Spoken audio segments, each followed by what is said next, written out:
that you're a punk, but I'm trying to be polite here. I said, let's box. You want to box me? Let's box.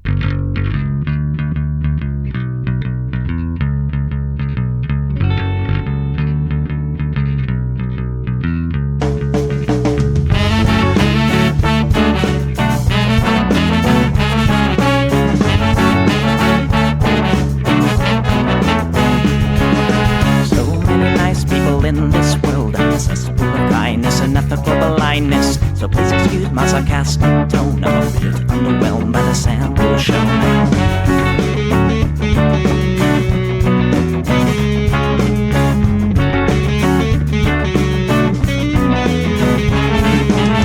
Mr. Bistro fraternity guy, you got my ass with bloodshot eyes. Get drunk and fight every night. Idolize Bradley, belittle women's rights.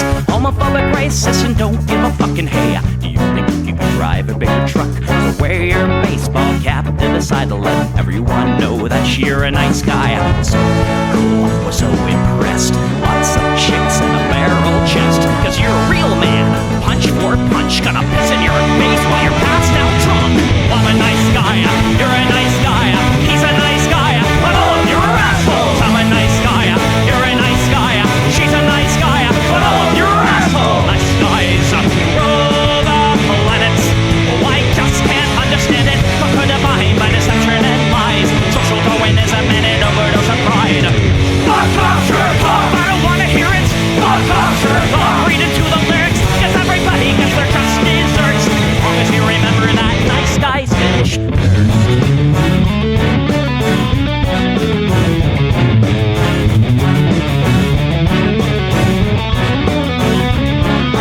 Mr. Whitebeater, you're next on the list. Such a nice guy who speaks through his fists. Prick with a penchant for messing with heads. A broken nose for dinner and breakfast in bed. Alcoholic, paranoid, and suicidal too. But you'll probably kill her before she gets away from you. Swims in a pool of blood and cry.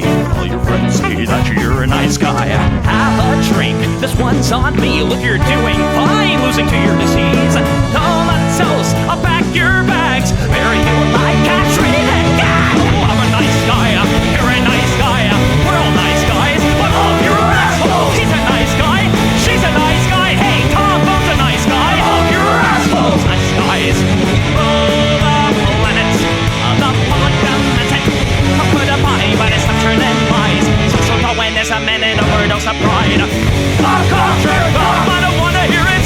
Fuck off, jerk off. Read into the lyrics. So let the blood you spill quench your thirst. As long as you remember that nice guys finish first.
Hey everybody, welcome to the Plex. We do this show live every Sunday at 7 p.m. Pacific right here on Twitch. That's twitch.tv/EchoPlex Media. Simulcasting to other places that don't matter. You can support this project at echoplexmedia.com. Click the support link at the top of the website and pick your favorite way. People watching on Twitch, you know how the monetization scheme works here. I'm producer Dave. You can find me on Grindr, and this is what the people want. I don't hate the cops. There's a person inside when the truncheon stops. Oh, don't hate the cops. Oh, when the raiders come, who will protect the shops? Don't hate the cops. They're a sensitive bunch if you don't stop throwing your rocks. Snap, crackle, pop is the sound of a taser. Your body drops. Don't hate the cops. Oh, don't hate the cops. Don't hate the cops. Oh, don't hate the cops. your local police. Cause they don't do nothing wrong like your local police. Got rid of the corruption and the racism is gone. They've been keeping the peace, keeping homeless folks out of the parks and malls. Got a cure for your social disease. Follow the law, don't hate the cops. Follow the law, don't hate the cops. Follow the law, don't hate the cops. Follow the law, don't hate the cops. Follow the law, don't hate the cops. Put your hands above your head and show you're not afraid. I'm the fearless judge that your skin color's gonna get. And if you die before the sun comes up, the paperwork will take forever. Well, it might have worked out a little bit better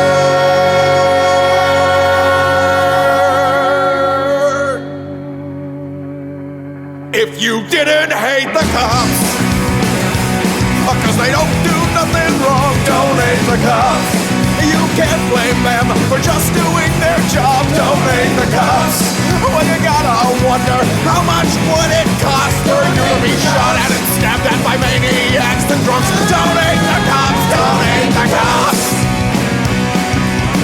Don't hate the cops, don't hate the cops. Don't hate the cops. Don't hate the cops, don't hate the cops. Don't hate the cops, don't hate the cops.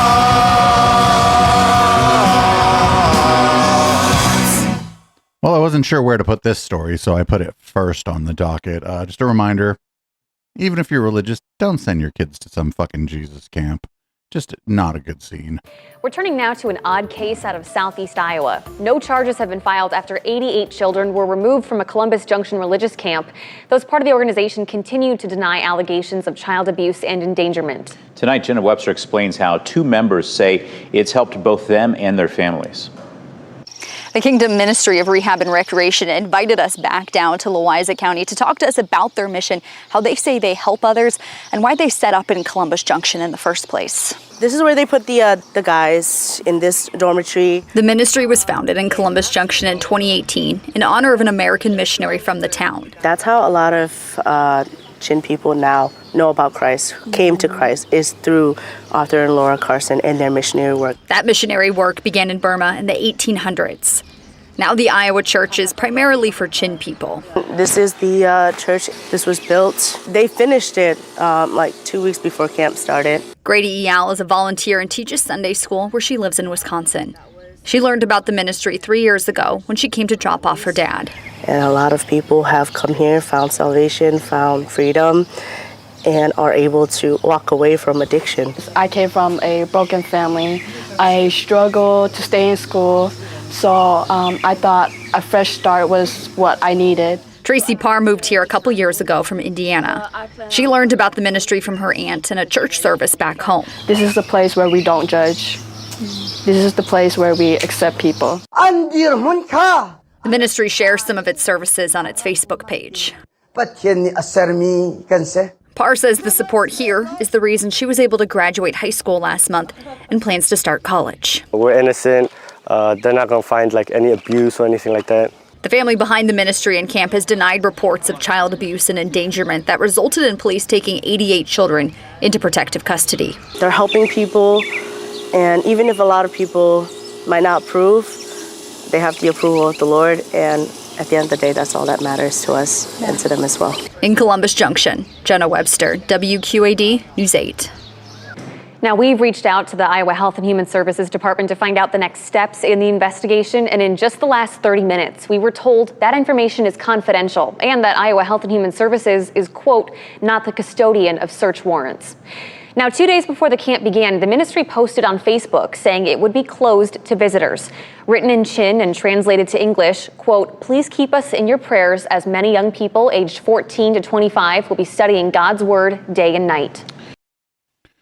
It's draft week on Locked On Canadians. Oh man, these websites for for these local news sites, they suck. Friends, don't send your kids to Jesus camp.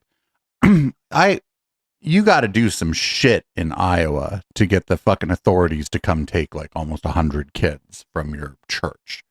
There might be some racism shit going on here where maybe if this was a white church, this wouldn't happen, but you still got to be up to some shit, dude. We don't love the cops around here, but you know, one of the few things that law enforcement does actually is separates people from children they're hurting. That place looked like a fucking cult compound, and I am not fucking looking forward really to what comes next, but we will keep an eye on that story. Up next, JD Vance goes to Los Angeles.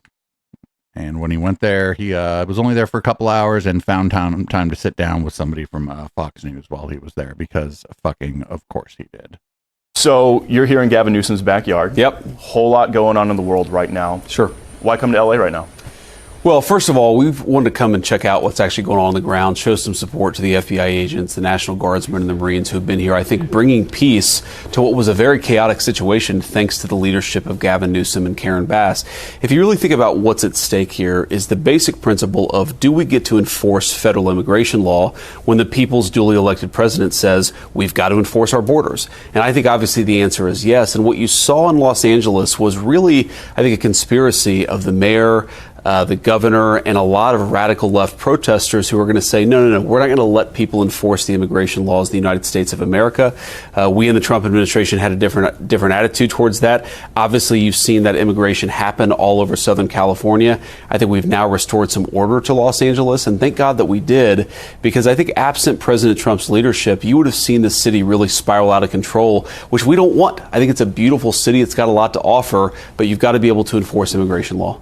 What's your metric for determining how long the military is going to be here in Los Angeles? Things are calm right now. Are you going to keep them here for a while in case there's more activity? When do you pull them out? Well, I think what the president says, you got to do this case by case, right? See how this goes, see where we are in a few days, ensure that you don't have the increase in rioting activity.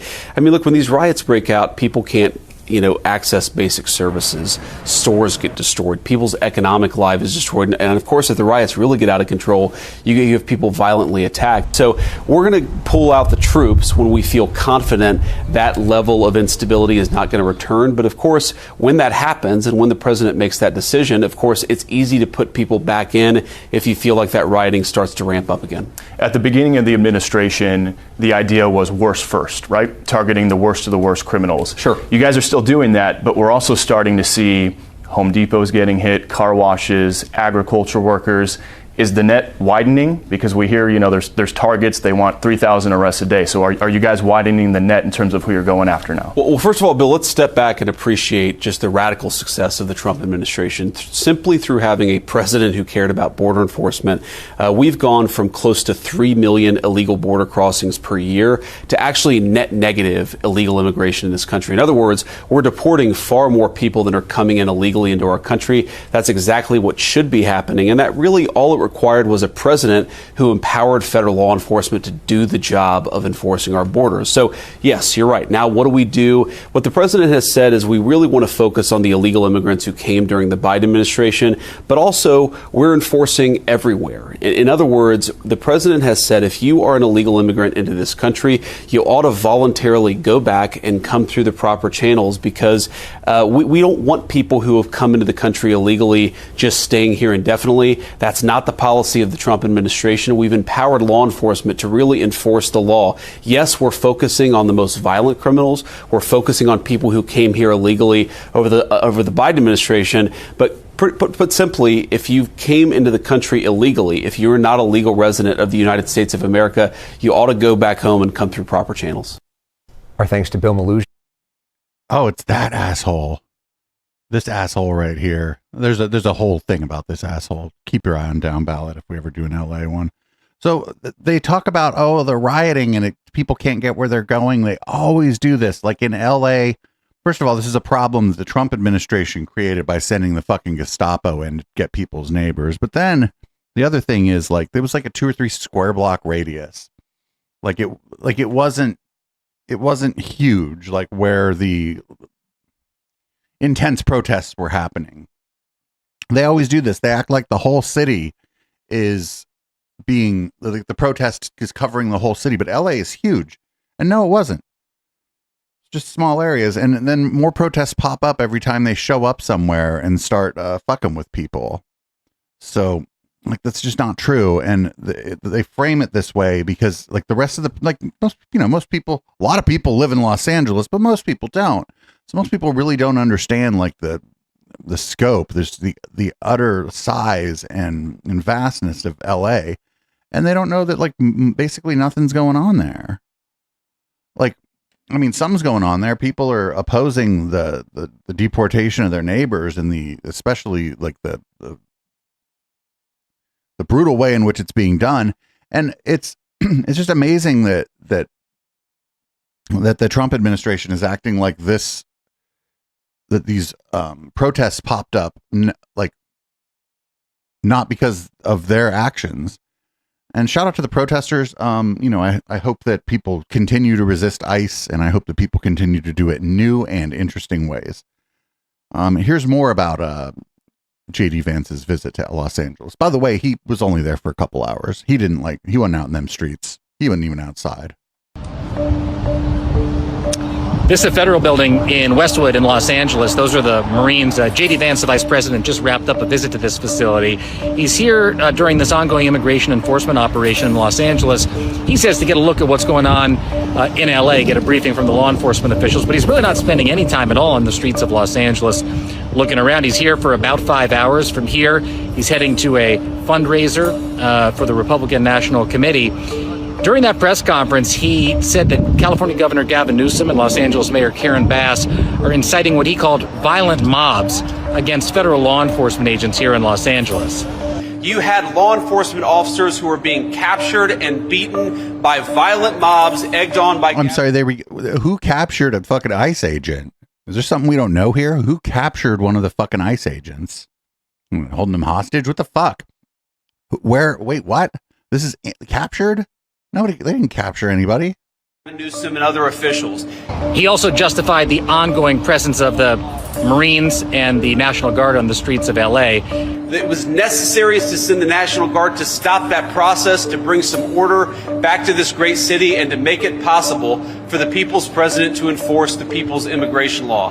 Before he left, he also called California Senator Alex Padilla, who was put into handcuffs and put on the floor of this building last week when he showed up at a press conference given by DHS Secretary Kristi Noem by the wrong name. He called him Jose Padilla. Well, I was hoping Jose Padilla would be here to ask a question, but unfortunately, I guess he decided not to show up because there wasn't the theater. And that's all it is. You know, I think everybody realizes that's what this is. It's pure political theater. We had wanted to go inside the press conference to ask Vice President Vance if he felt safe in Los Angeles, amongst many other questions, but we weren't allowed to go inside. The vice president's left the building. He's on his way to his fundraiser, and he'll be back in Washington, D.C. tonight. Yeah, that's the Vance's people are acting like he went to L.A. to, like, look at L.A. He, like, had a press conference, fucking got interviewed by Fox News, and then skedaddled out to a fundraiser. That's not, you don't know nothing about L.A. He didn't even, like, go out for any photo ops to, like, where people were protesting to, like, pretend. He didn't even do cosplay with the ICE or with the fucking National Guard or anything like fucking cosplay Kristi Noem did. He didn't even bother doing any of that. He just went there. He's like, oh, I'm here. It's like if I went to Detroit, but I was only there in the hotel for a conference. I'm like, oh, I know all about Detroit now. No, I don't. I was in the hotel for a conference. I know about the hotel. I know where the ice machine is. Ice machine. Laura Ingraham says that the melting pot in America that was about legal immigration once, it's no longer here. Crazy thing about this is, like, for a really long time, the United States didn't even really enforce its borders, and it wasn't really a thing that the United States really thought about, and it wasn't like a thing that was on the minds of lawmakers. Like, this wasn't like this is a fairly new thing in America, actually. Anyway, here's Laura Ingraham talking about the melting pot that got destroyed by all the fucking people who, I don't know, jumped in the fucking, or that weren't part of the recipe, I suppose. I don't know what the analogy is here. Hating America and resisting America. That is the focus of tonight's angle. It's time to simplify things. Now, the left-wing protests that we're seeing rage across the country, they may, at first glance, seem to be focused on different causes. Anti-Zionist, anti-ICE, pro-trans. But at their core, they have one common denominator. The forces organizing them, fat cat Democrat groups, assorted socialists, and open borders fanatics, are deeply anti-American. And the slope that they've created is a slippery one. Now, remember I love this. Like, these protests pop up because people see their neighbors getting carted away, and they're like, "Oh, this has all been planned by the radical left and their fucking the Democratic politicians." No, folks, no. In cities across America, there are groups that are ad hoc organized at best. They probably still use things like phone trees to like get the word out when things go down. This is not some well-organized thing. The protests for No King's Day were well-organized. It was organized by Indivisible, and she's not going to say their name because she doesn't want people to go look at their websites. BLM Marxists and street thugs legitimize the ripping down of historic statues and markers. Man, now they're going all the way back to the statues now. Oh, they're legitimizing the removal of the statues. And today, they've taken it a step further. They're burning the American flag, and it's almost become commonplace. Burn it down! Burn it down! Burn it down! Down with U.S. imperialism! Signal our hatred of the American imperialism, the government that is simultaneously deporting immigrants, smashing the protests, and genociding the people of Gaza. We're going to burn the American flag, all right?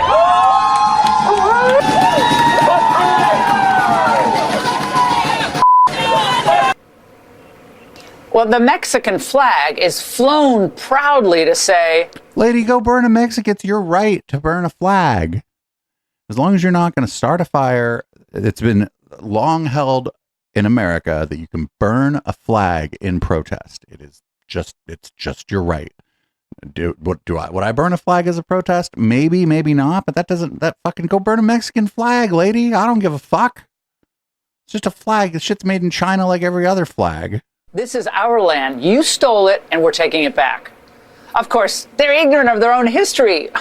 Yeah, white people were here first. America's just always been here. It's just they didn't know it. Now, equally as commonplace is the waving of other foreign flags on U.S. soil. Again, the message is America's just not special. Well, no, these are cosmopolitan cities with people from all over the world, and they're the economic engine of the United States, these cities. Remember, we purchased California and half of Mexico in 1848 for $15 million after we won the Mexican-American War. So wait a minute. So we just beat your ass in a war, so you're going to give us a deal on half of your cut? I don't know. This is like punching somebody in the face and then asking them to sell you their Rolex for $25, right? maybe some of these people waving the Mexican flag should consider getting off the protest circuit and opening a book once in a while. Now, in all these protests, we see that the idea of the melting pot in America that was what legal immigration was all about, that is long gone. Now foreigners who come here feel entitled and expect us to melt into their cultures. Well, it should go both ways. It's more like a soup or a salad, really, than an everything melts together thing. But yeah, actually, you do adapt.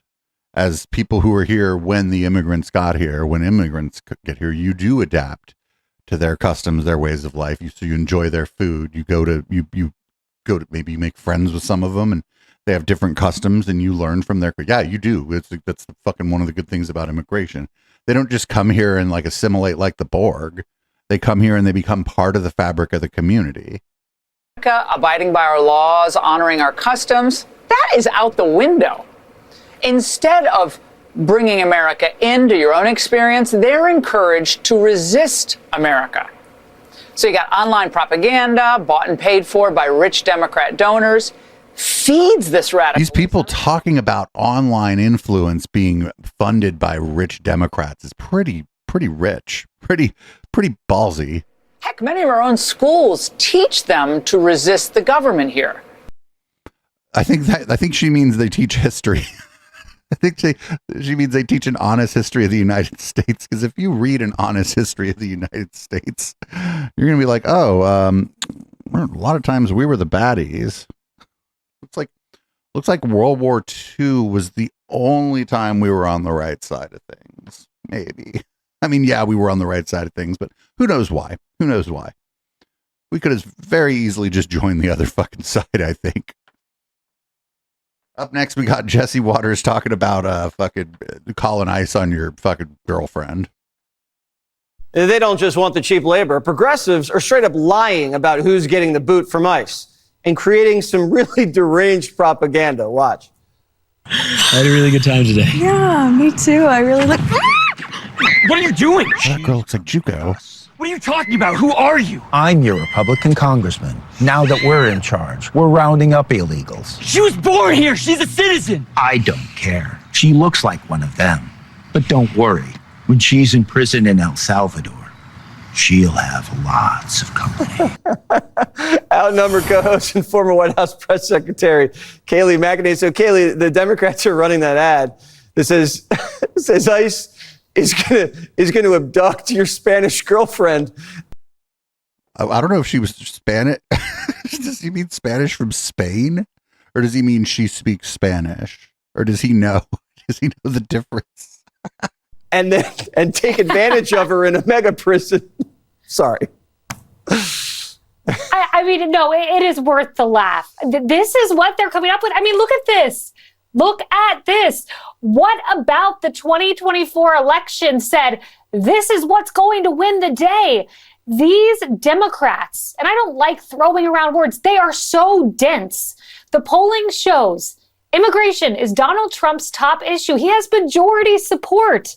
I mean, you talked about that 9. No, that's not true. Since this started happening, he's lost points on immigration, a lot of points among independents.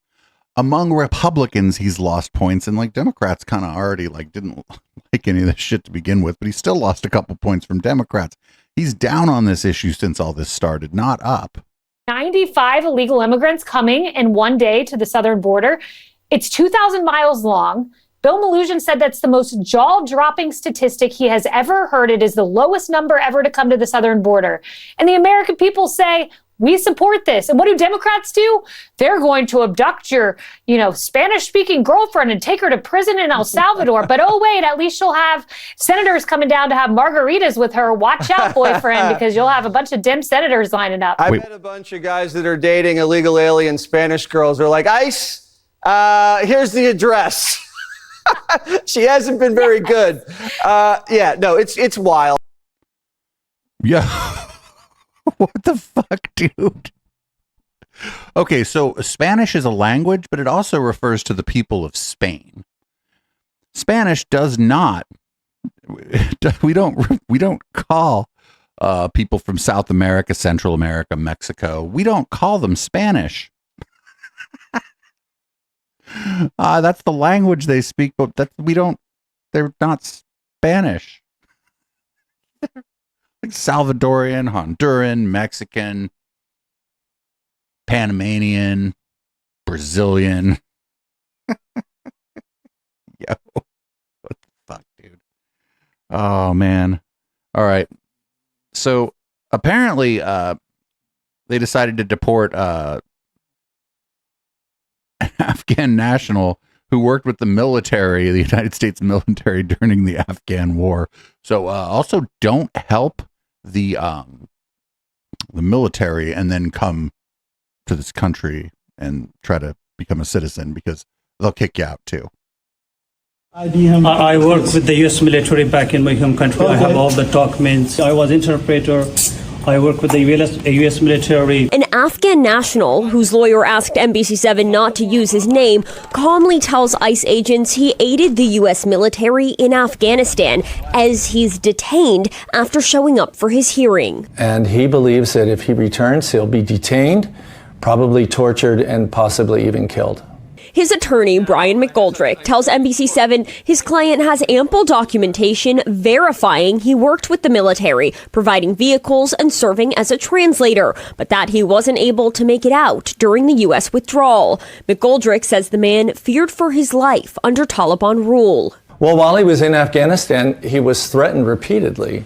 His family was threatened repeatedly. So he came to the U.S. southern border where he used the Biden administration's CBP-1 app to ask for asylum at the San Ysidro port of entry less than 2 years ago. His attorney says he was granted parole and working to secure a special immigrant visa.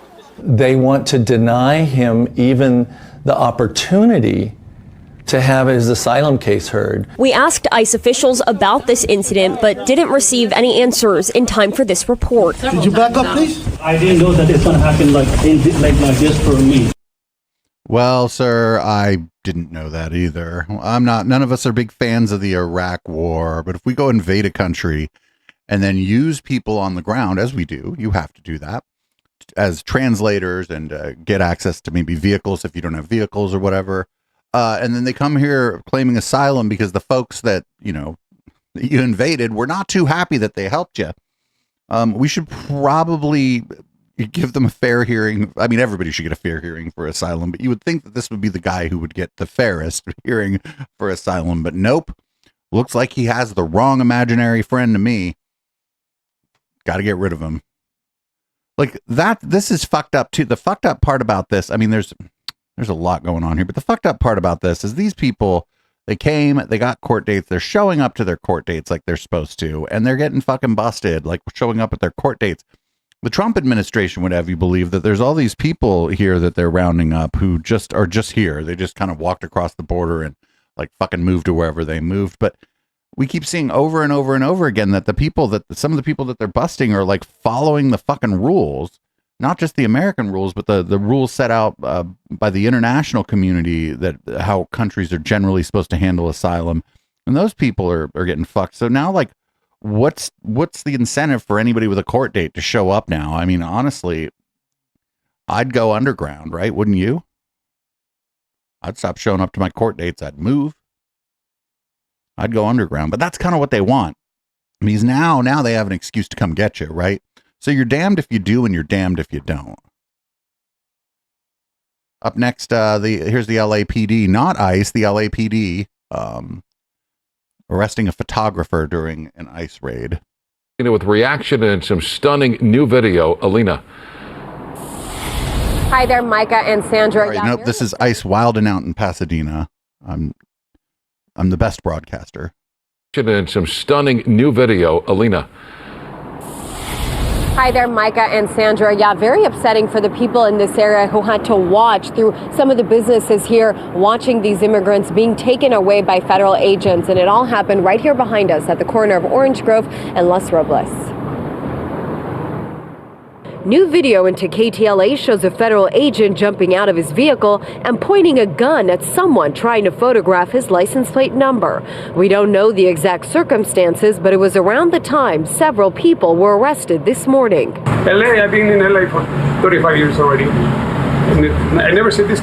Residents say these are unprecedented times. Federal immigration operations happening in Pasadena this morning in front of Dina Burgers on East Orange Grove. This cell phone video was taken by someone inside the restaurant. It was around 6:30 this morning. A handful of day laborers were picked up at the bus stop. This woman, who wishes to remain anonymous, says one of the men in the video is a friend of hers. He was taken by federal federal agents this morning. She says the agents arrived in several unmarked vehicles. You can see one of the cars pulling away here. According to people in the area, around 9:30 this morning, the agents returned to the same spot of Orange Grove and Los Robles. No word if anyone else was taken into custody. These random operations and arrests are not only upsetting, but causing people like Fernando to lose business. He says more than half of his Hispanic clientele is afraid to go out in public. Our business has been down for, I would say, 60-70%. As for whether this was indeed an ICE operation, no confirmation yet. Also, no official word on why these people today were taken into custody. The city of Pasadena is aware of the operations today, issuing this statement in response. We at the city of Pasadena are deeply saddened and concerned by the events that have taken place in the region over the past several days surrounding the federal government's immigration enforcement activities.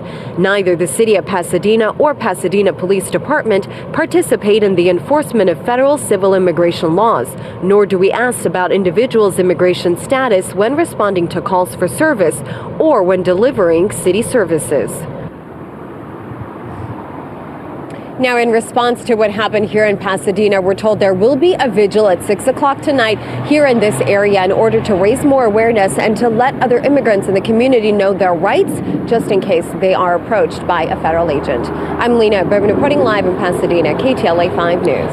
Got that guy's burger shop. Yeah, dude, if his clientele is mostly like Latino people, people from South America, Central America, Mexico, or people who are from here and or their heritage is that, they see fucking people that look like them getting fucking arrested for who knows what reason right out in front of the fucking burger shop. Hell yeah, they're not going to the burger shop.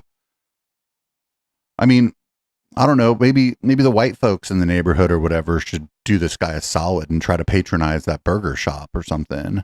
I don't know what the solution is here, but yeah, like if if your clientele is a lot of Latino people or whatever, yeah, they're going to avoid your burger shop. That's fucked up.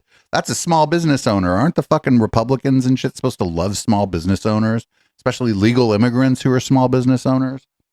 Homeboy is having a rough time. Business being down 60 or 70%.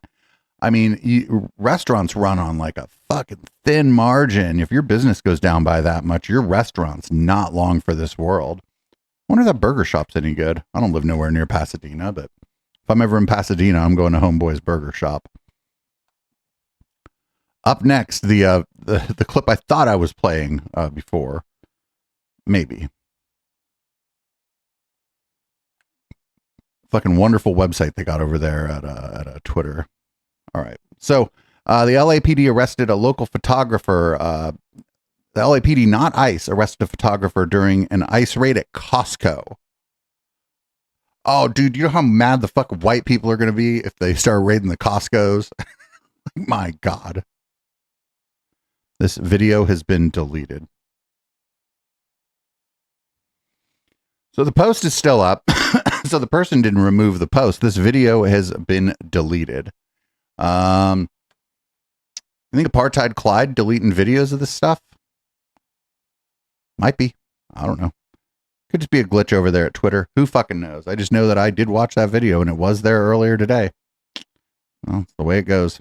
It's the news beat these days. Up next, here is this is not a detention facility. We're just storing people there. We got Representative Jerry Nadler and I don't know who Representative Goldman is. They tried to visit the 10th floor at an ICE facility, and they were turned away. But they were also told that it's not a detention facility on the 10th floor so much as a place where we're just keeping people there without any beds or anything. So doesn't even meet the standard for detention facility. Detention holding facility on 10th. We sent a notice, a request. We obviously have the authority to show up unannounced and to see it, but we sent multiple requests. The last one was Monday. I'm on the, just to make sure that you have notice, so that that's not a reason why we can't go in. And we received an email yesterday denying our request. And so we don't agree with talk to you and once again ask to be able to observe the detention facility to attend. There is no legal reason to say no to us. As Congress people, we have the absolute right to inspect any federal facility, including a detention center. You have no right to say no to us. That's a matter of law.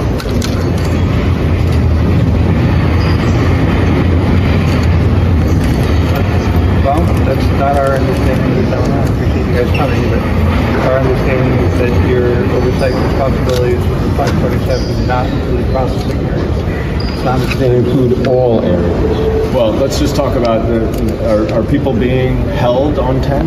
Are immigrants being held? How long does the processing take? Less than 24 hours? They're certainly processing. So this is amazing because they you know, I forget who I was listening to. It was like a podcast, it might have been It Could Happen Here.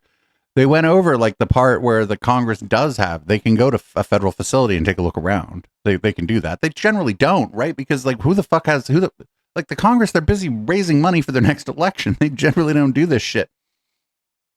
The thing that's going on here, and I think that it's, you know, it's a major flaw actually in the United States system, is who's going to force them to do it? Who's going to make them do it? Who's going to make them let Congress do it? Nobody. Congress has no law enforcement arm. When a court order is given, the courts have no enforcement arm. This is all like under the DOJ, and the DOJ is under the administrative branch of the government. And so the DOJ can just be like, we're not going to enforce that. We're not going to help you with that. Now what? Who's there to enforce it? This is all set up for the president to be a fucking king. This is all set up for the administrative branch and the law enforcement to just say no, no matter what the law says. Before we didn't have to worry about this. I mean, maybe the first Trump administration, but generally people were, you know, willing to follow the rules or whatever. But if somebody comes in and is the president and they're not willing to follow the rules, and they get a bunch of people under them who don't give a fuck to follow the rules and are just going to implement the president's agenda, whether or not it's illegal, what the fuck good are the laws? They're useless. It's all useless. They can go they've fucking detained a judge. They're just going at, like, who's going to protect it? What, the fucking private security at the courthouse? No. Like, not, you know, you got the fucking Democrats telling people, oh, well, don't do violence and this and that. But then we watch as this administration is just completely lawless. And like, I'm not fucking some Jerry Nadler stan or whatever, but fucking let him and that other dude in. You're supposed to. And if you don't, then what? Oh, nothing, actually. Then nothing. Then they post a video about it. Then I mean, these are, you know, dudes in suits. They're not going to whoop this guy's ass or whatever, but like, they have no power. Their power is to be like, but you have to let us do this. The law said so. And then the guy goes, nope. And then that's it. That's the whole fucking thing. They have no fucking power. There's no fucking enforcement mechanism. If the fucking administration, if the executive goes rogue, there's just no enforcement mechanism, because the federal enforcement is all under the executive. This is pretty fucked up. What, are you going to call the cops? Are the local PD going to help you? They should. If they were there to protect and serve, they should, but this is a federal matter. So who the fuck do you call? Here's, this is from the DHS U.S. Border Patrol TikTok page. They've got some wild fucking stuff on there, let me tell you. But this one's pretty wild. They're like trying to appeal to like gamers, like to young men to join ICE or the Border Patrol, it seems like. And they're doing it with this.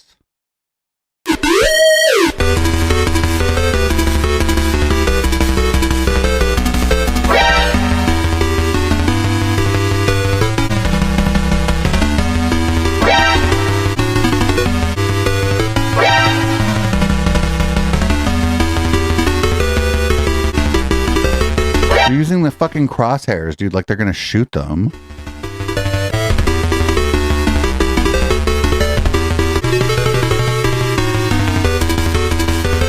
You underestimate the power of the dark side.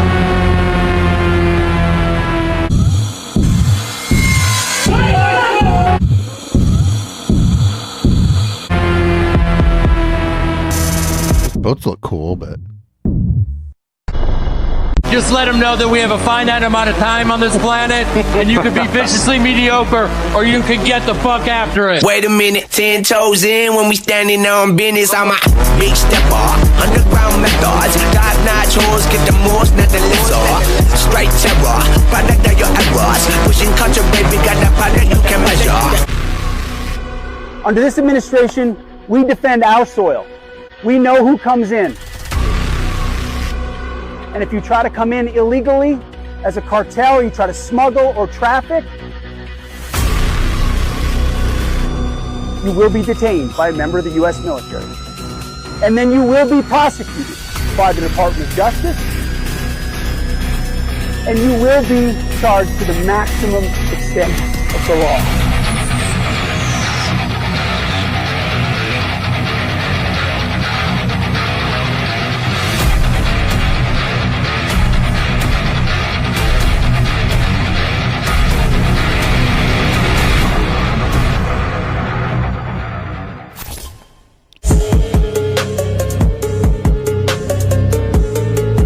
So yeah, that's wild, dude. They're like not even pretending, right, that this isn't like a fascist state, or that you know, we're well on the way to it. And this is real bad. So every once in a while, some heroism arrives. Well, a couple weeks ago, we saw a skateboarder that got just like pelted with rubber bullets and fucking tear gas, and just fucking didn't even skate off quickly, just walked off and flipped the cops off, which was pretty fucking great. Now we got this. Here's what you do if you see ice rolling around your community. Check this out. This is fantastic.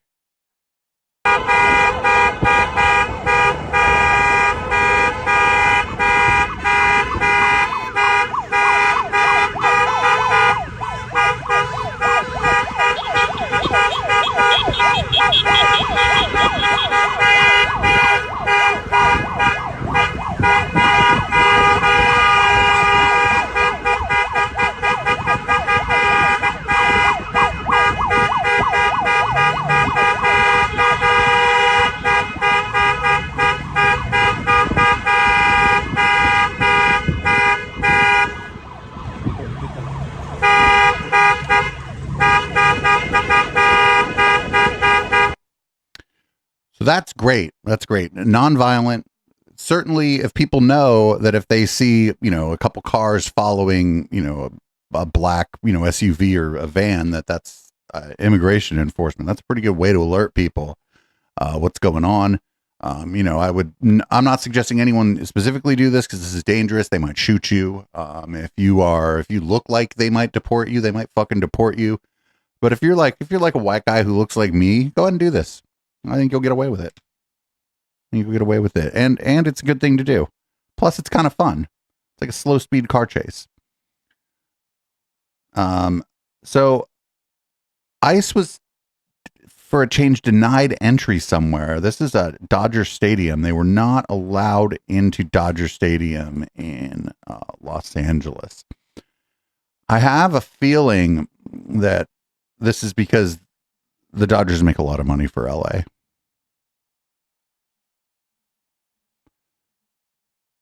So this is ICE leaving, seemingly being escorted off the property by LAPD. And there's a bunch of LAPD cars sitting there off to the right here. They're being shown the way out. Although they seem to know the way out. I don't know why the police vehicle did that. I don't know. But they were not allowed in. So I have another video from a different angle here that seems to show that the LAPD may have taken part actually in blocking entry to ICE for the Dodger Stadium. It's hard to tell. This angle, this video isn't great. You can't see that much, but it seems like the police might have been part of the barricade, part of the thing preventing them from entering Dodger Stadium.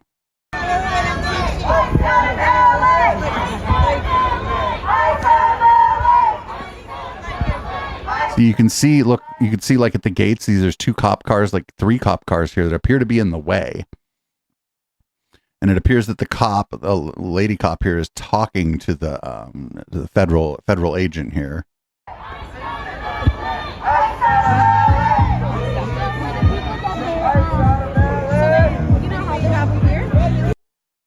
Oh, somebody in chat said that this is not true, that that ICE was doing prisoner transfers in the parking lot.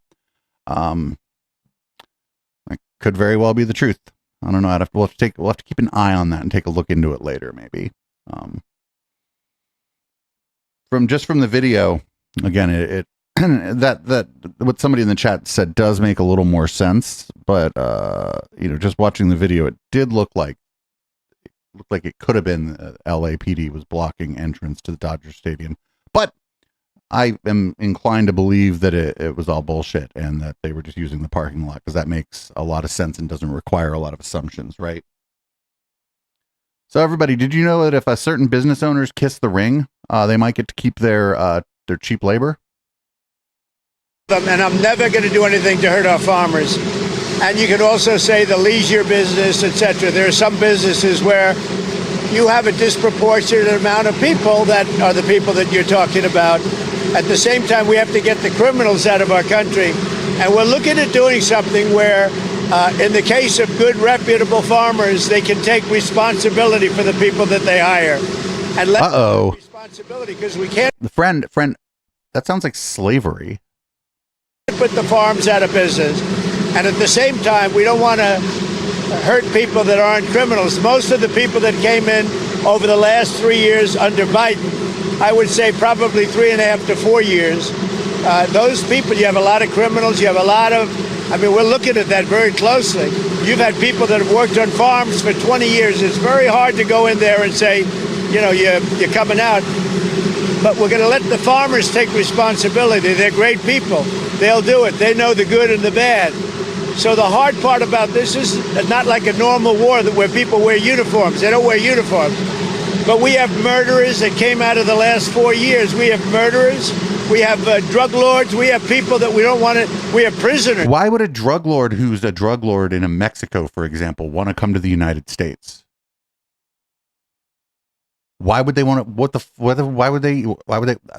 Okay, they might end up coming to the United States after they clean up all their fucking money and retire and go to Miami or something.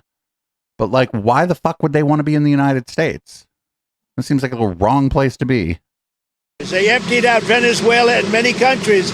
They emptied out their prisons into the United States. We have to get those people out. But we have They emptied out their. This is bullshit. They didn't empty out their prisons into the United States. This is bullshit. There's 11,888 murders. We've already gotten a lot of them out of here, but we don't want them. So we have to be careful. But I never want to hurt our farmers. Our farmers are great people. They keep us happy and healthy and fat. So I think what he's saying is that if farmers kiss the ring in some way, maybe give them money, maybe not, campaign donations, maybe some other way. The other thing, they're responsible for these people. It sounds almost like he's saying that they are taking ownership of these people, right? And I'm not sure I like that. I'm not sure I like that at all. Seems like indentured servitude, right? Because in this scenario, if you're an employee, and maybe you don't have your papers, you had, whatever relationship you had with your boss before, your boss probably knew that you didn't have your papers. Well, now you have a different relationship with your boss. You have you do what the boss says or else relationship under this regime. This is a recipe for people for people working hours they're not going to be paid for, people working in unsafe conditions and having no recourse, because they are in the country at the pleasure of their boss. because their boss made nice with fucking Donald Trump. That sounds real bad. I'd rather they be deported.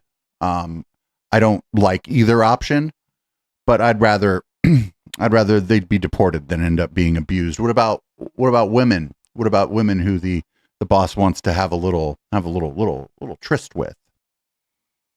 Men that the boss wants to have a little tryst with.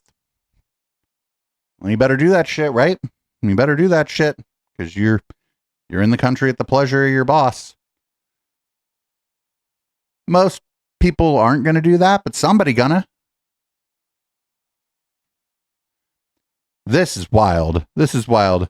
Even fucking Joe Rogan is like, hey, I don't know about all this. Check this out. This is not what I expected.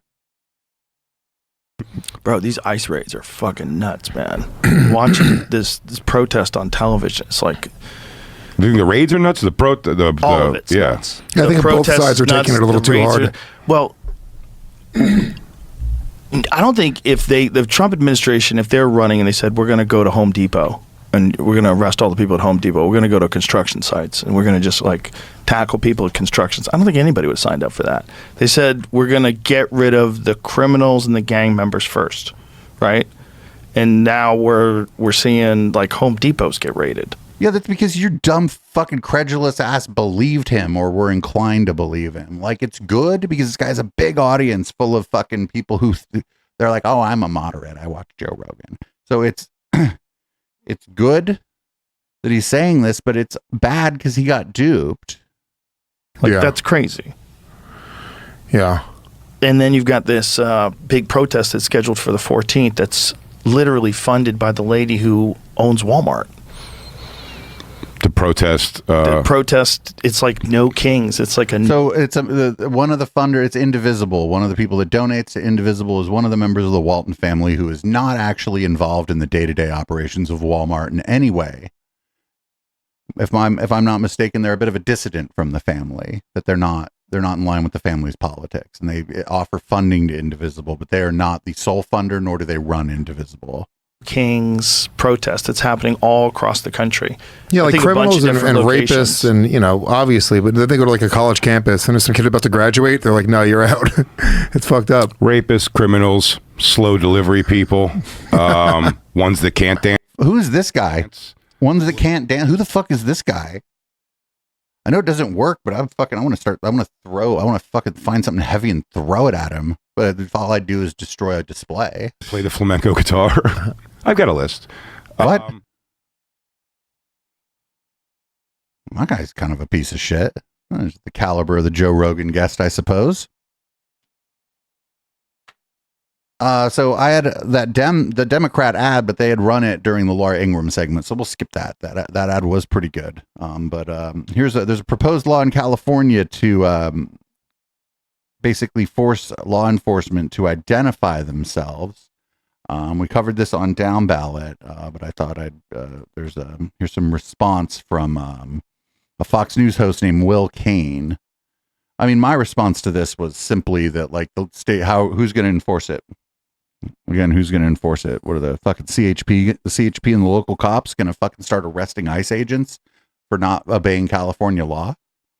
I mean, you'd think that the Republicans, being the party of states' rights, would be fine with that, but that shit ain't going to happen. So, but here's Will Kane's take on it. Welcome back. This next story is just plain wrong. Amid the chaos and violence in the anti-ICE protest in California, 2 state lawmakers, they now want to ban law enforcement from wearing face coverings. The quote, No Secret Police Act would ban local, state, and federal law enforcement from covering their faces when interacting with the public. Officers would also have to wear identifying information on them, like name tags. Hard to... Like the fucking police, the LAPD, the San Francisco PD, the Oakland PD, the Sacramento PD, police departments across the nation, they have to wear their name and possibly their badge number, but it's just their first initial and their last name so that you know who the fuck you're dealing with. I don't see why this is so crazy. Every fucking police department already does this. They're not great. It's not like hooray with the police. This is like the fucking bare minimum. believe this is real, especially in an environment where ICE agents have been doxxed and had their lives threatened. Joining me now is the author of the new book, Behind the Bag, Joey Jones. Joey, it's great to have you on the program here. Behind the Bag? You know, California state lawmakers propose a lot of crazy laws, but this one seems intentionally dangerous at a time when there is a threat on the lives of ICE agents. Now you're demanding them show their face and wear a name tag. Yeah, it might be intentionally dangerous. I think it's intentionally. Messaging. You know, it's intentionally messaging. I would have liked to seen the rest of that clip, but like whatever. I don't know if you don't want people finding out who you are, then don't work for the federal government. Like if you work for the government, if you're a civil servant, a lot of your stuff is public already, like how much money you make. Your address and shit isn't on there, but like, yeah, if you work for the Social Security Administration, if you work for the state of California, if you work for the city of Oakland, if you work for the county of Alameda, a lot of people who work there, their name and information, what their job is and how much they get paid, this is already public. Why the fuck would we do it any different for ICE? And the thing is, they want ICE to be able to go out there and do this. And I think the one of the other reasons they want to do this is because they want potentially vigilantes who are on their side to be able to, you know, do what they do. I mean, brown shirt kind of stuff.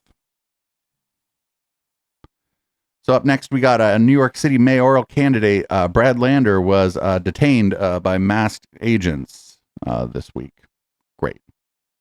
Fantastic. Thank you. Can you all move down? Move down, because they'll get you to work here. That's right.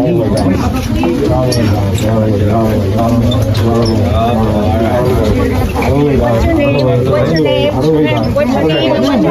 Out of the way. You have a judicial warrant.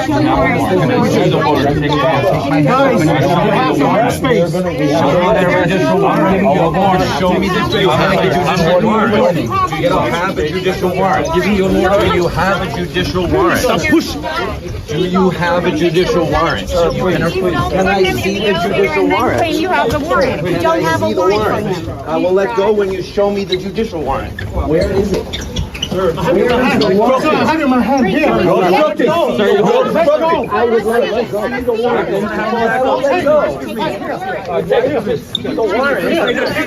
Let's go. Take it.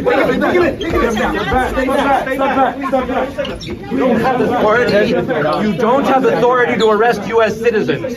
Sir, you don't have the authority to arrest U.S. citizens. You don't have the. I'm not obstructing. I'm standing right here in the hallway. I asked to see the judicial warrant. By asking for a judicial warrant, you don't have the authority to arrest U.S. citizens asking for a judicial warrant. Yeah, but it doesn't matter. What are you going to do about it? Like fucking. Like this is what's fucked up about this.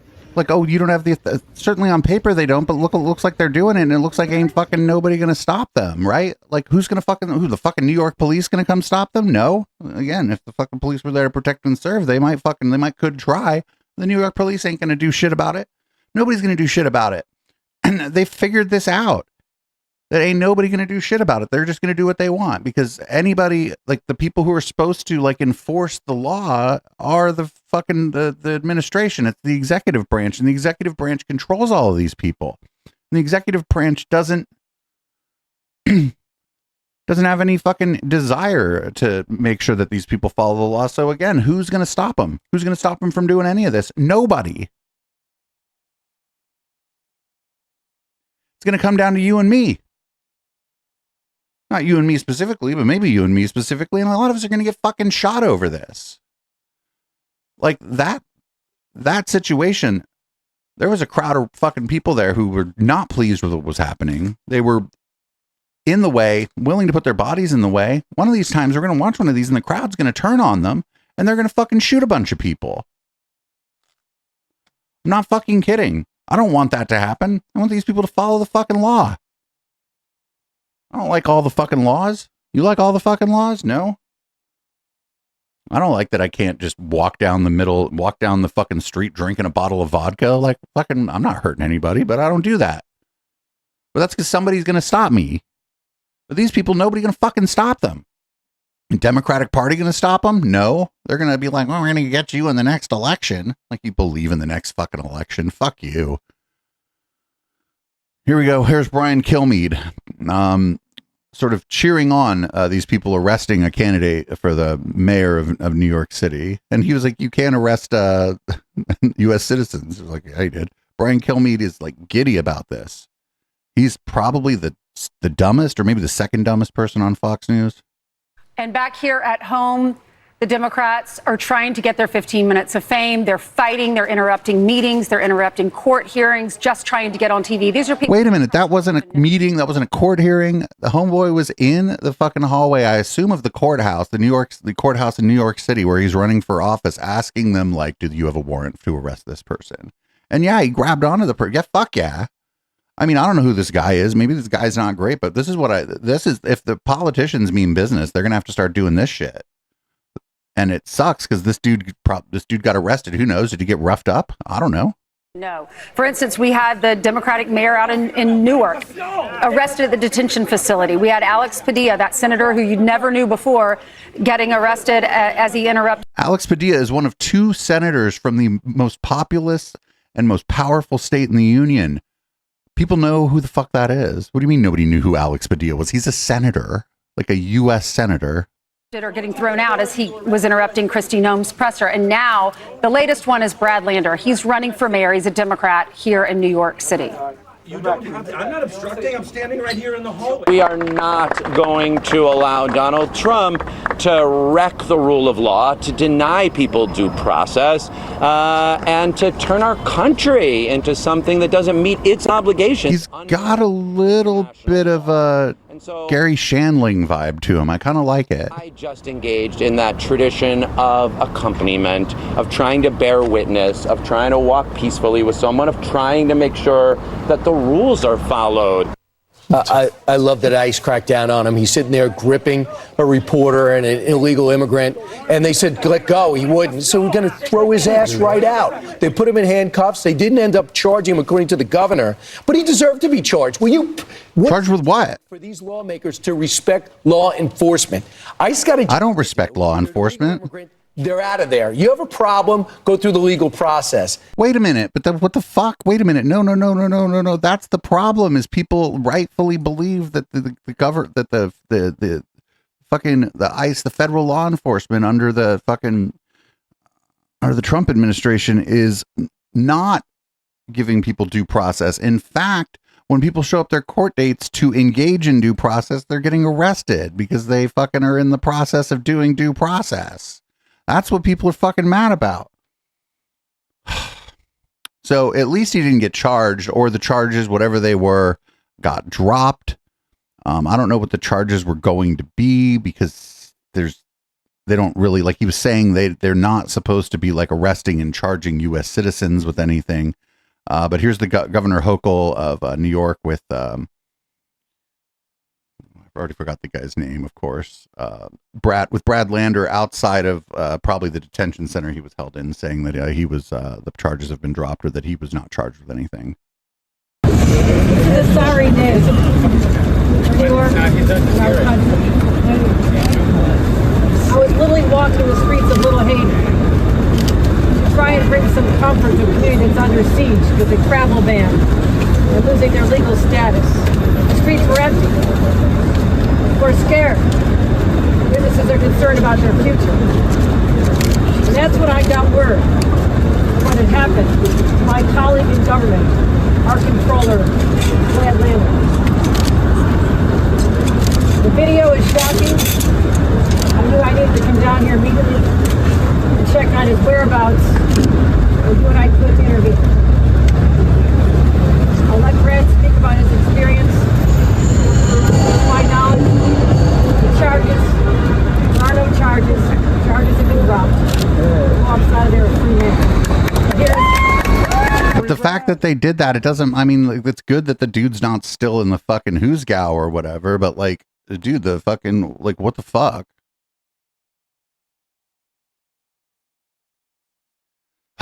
There's another candidate, Zohan Mamdani, Zohan Mamdani. I'm sorry for butchering his name. New York seems like they got a couple good mayoral candidates coming up. This Brad guy seems pretty good, and everything I'm hearing about Zoran is pretty good. But don't worry, Greg Gutfeld doesn't like him. So why would I consider it? Big city Dems are going socialist in liberal New York City. AOC and Bernie-backed Zoran Mamdani, a proud Democratic socialist, is surging, leading Andrew Cuomo for the first time, but it's just in one poll. And this, of course, is in the New York That's City. Andrew Cuomo is so fucked. He's going to lose so bad. Oral race. Now, among Zoran's biggest socialist promises are freezing the rent, city-run grocery stores, and social workers to replace the police. Freezing your rent as the next mayor of New York City. And as mayor, I will create a network of city-owned grocery stores. I'll make childcare available to all New Yorkers at no cost. Greg, what could go... Oh, how dare you feed people and take care of their fucking children? And the thing is, this stuff's not going to, it'll all get negotiated, right? If he's the mayor, he's going to have to negotiate all this, and you'll not get a rent freeze, but you might get increased rent control. You might get a lowered amount that your landlord can raise your rent every year, that kind of stuff. But it's good to shoot for what you want. Well, the Democrats do such a great job of negotiating with themselves before they negotiate with the people that don't agree with them. It's kind of refreshing to see somebody who decided maybe not to do that. Wrong. I think I'm all in for Zoran. I am too. I would love to see social workers instead of cops, instead of handcuffs and pepper spray. They could have. So the idea behind this is these people are stupid. Instead of sending 2-3 cops to a domestic disturbance or whatever, they send 2 cops and a social worker, or 1 cop and a social worker. They're not going to send some social worker out there into a volatile situation that could potentially be violent all by themselves with nothing but a clipboard. The way they characterize this is stupid. Cities like Newark, New Jersey, Oakland, California have a division that works with law enforcement. I don't know how great that is, but it's a division of people who are trained to help de-escalate and diffuse situations where maybe nobody needs to get arrested. If there's a domestic violence thing, maybe somebody needs to get the fuck out of that house. Maybe the person being abused wants to get the fuck out of the house and doesn't have the resources. Well, the person that's accompanying the police, the social worker, might have resources available for them to get them out of the house right now and get them into a shelter or something, whereas the fucking police don't know about that shit and generally don't care. The way that the right has been framing this has been so dishonest. They could bring pictures of their cats and their Dave Matthews CDs. That'll do it. I feel like the Democrat Party is on a kamikaze mission. Instead of, if the party's going to go down, we're going to take the whole ship with us. The remaining sane Democrats, if there are any, Jessica, you got to weigh the cost of sticking with these social justice suicide bombers. Suicide bomber? Friend.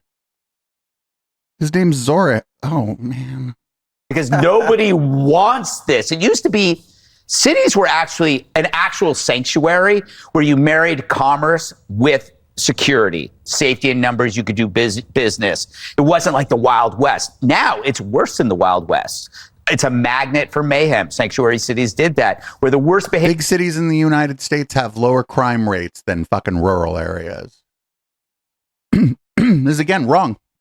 Fucking wrong. People are afraid of Oakland, California. Go look up the crime rate. Go look up violent crime, Oakland, California, Redding, California, for example. Go look it up. Go look it up.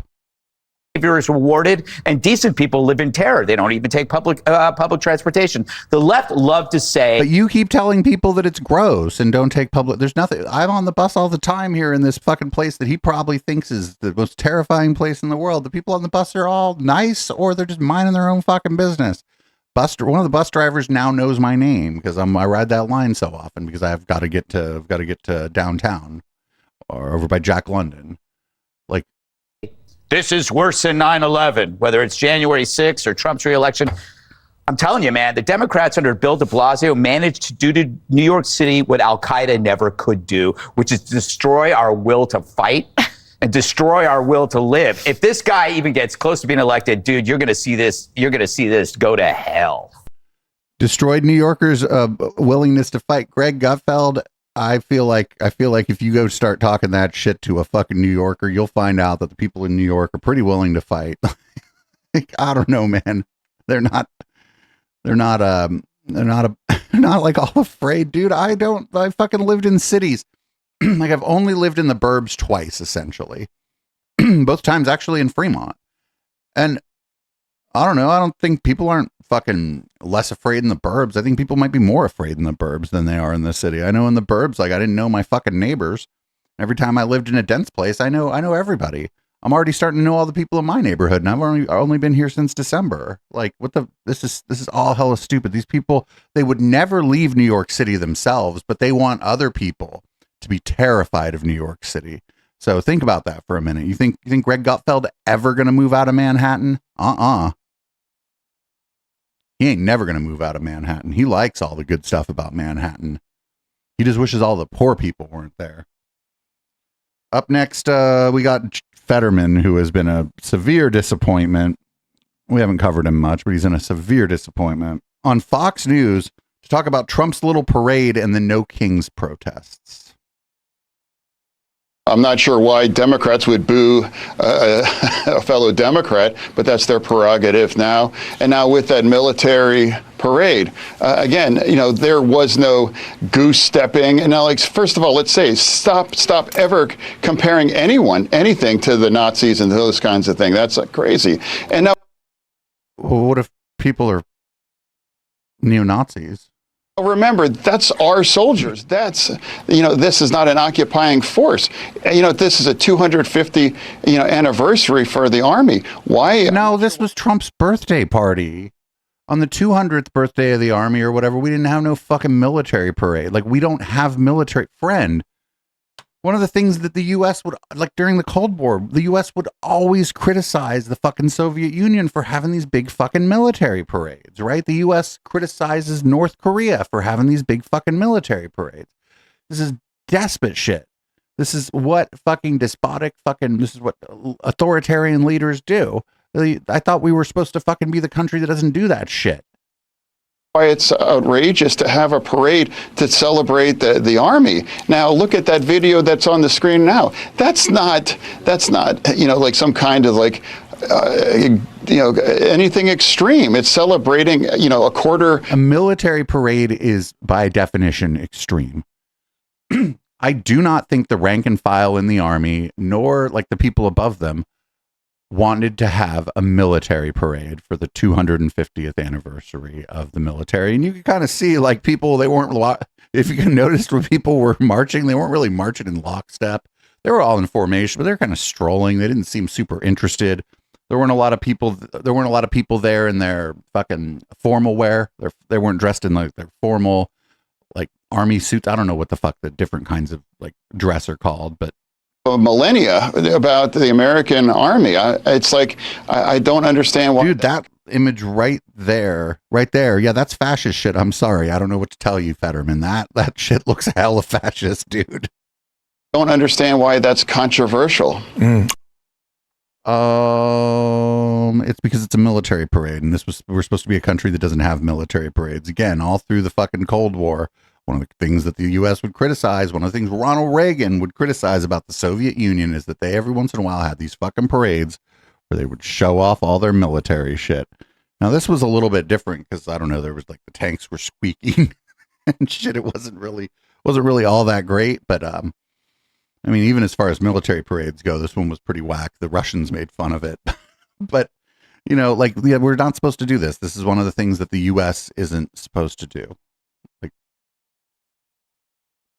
The founding of this country, which they love so much, they didn't even think the country would ever need a standing army.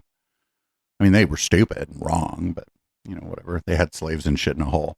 Up next, we got Steve Bannon, who thinks that maybe the United States' special relationship with Israel is sort of having some problems because of Benjamin Netanyahu's behavior, which is crazy because, he's, late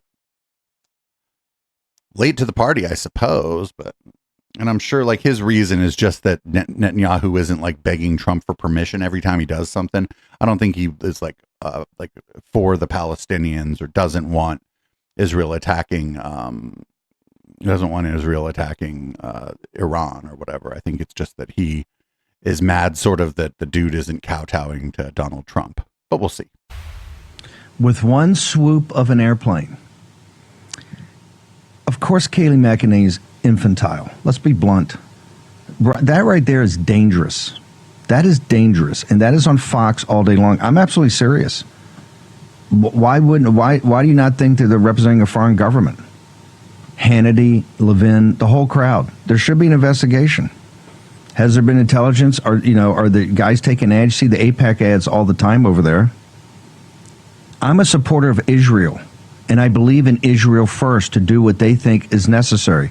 And they've done a pretty magnificent job. Hezbollah in southern Syria.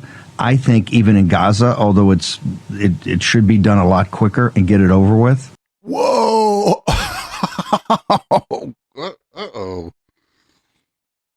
Get what over with, Steve? But this is different scale. This is different level. And in history, scale matters. And this was rushed. This was rushed to try to suck us into a military operation and to get us entangled in regime change. That is obvious. The urgency last week, which still hasn't been explained, why they had to have a Pearl Harbor type attack last Thursday night and Friday morning, right? As we said, what did we say on the show, Jack Posobiec? On Friday morning, we said this was just not to get, it was obvious, it was just not to get the nuclear program. It was a decapitation move at the highest military command. They were bragging about it. And that's fine, but if you're going to do that, don't do it where you then got to upsell us for regime change or bring us in to do the coup de grace. If the coup de grace is needed by the United States of America, you should discuss that, and the American people need to be prepared for that. What did Lincoln say? If you have public opinion on your side, if you have the public's support, you can do anything in this country. But to get the public support, you got to be straight with the public. We were dealt from the public is not going to support a war in Iran.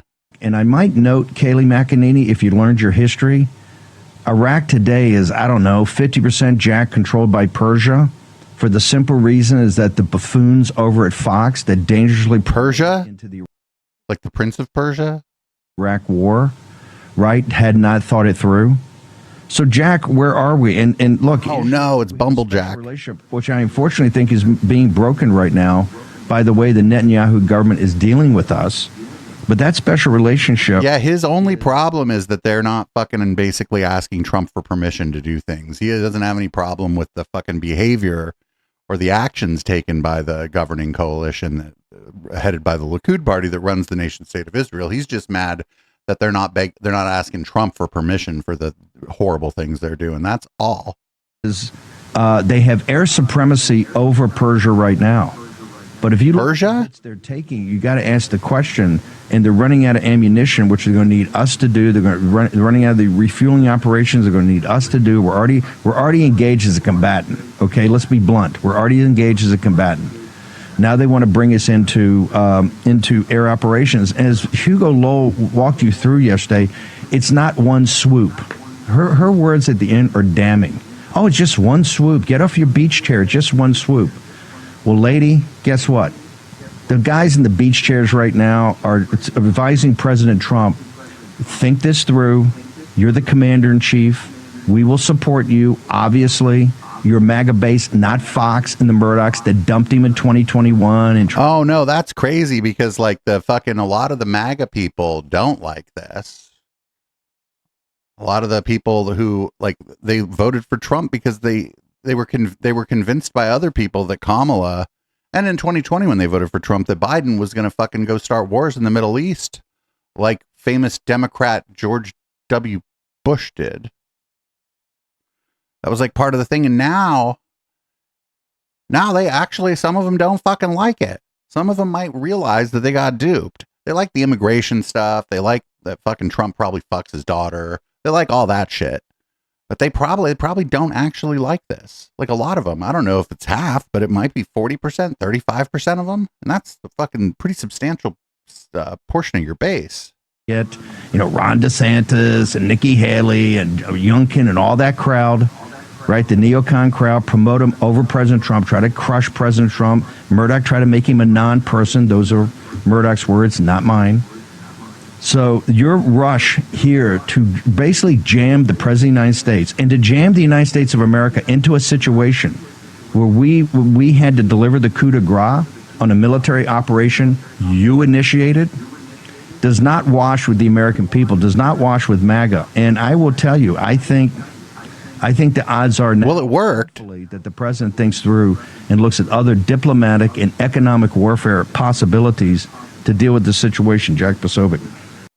So it worked. Fucking Benjamin Netanyahu did push the thing in that direction, where the president did order a military strike on Iran. It worked. And that's because anybody who fucking kisses this guy's ass and tells him he's the best president, the smartest guy or whatever, they're just going to get what they want. And Benjamin Netanyahu, he's a monster, but he's no fool. Fucking, that motherfucker can play Trump like a fiddle. So there are really valid criticisms of America's so-called special relationship with the nation of Israel.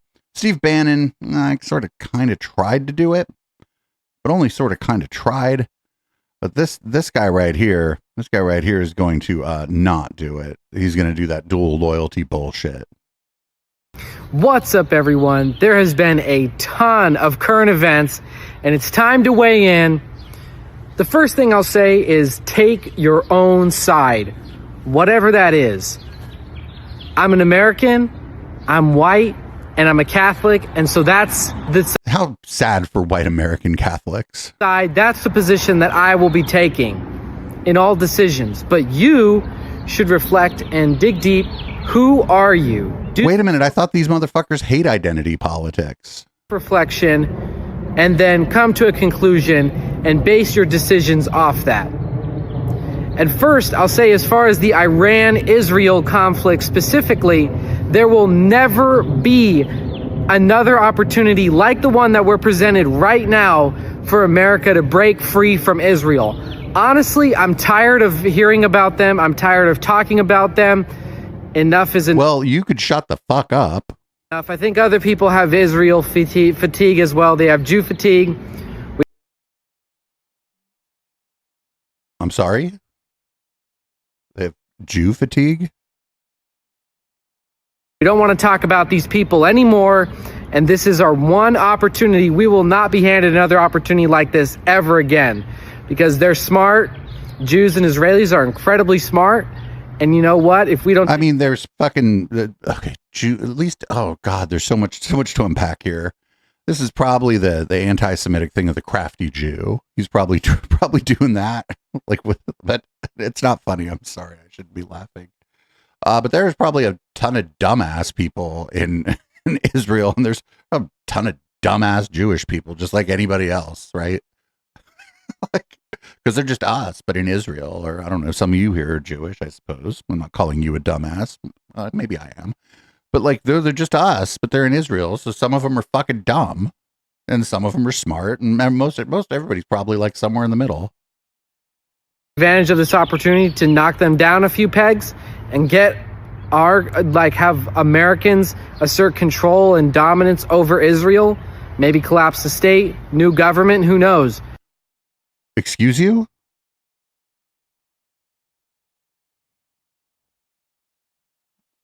Why?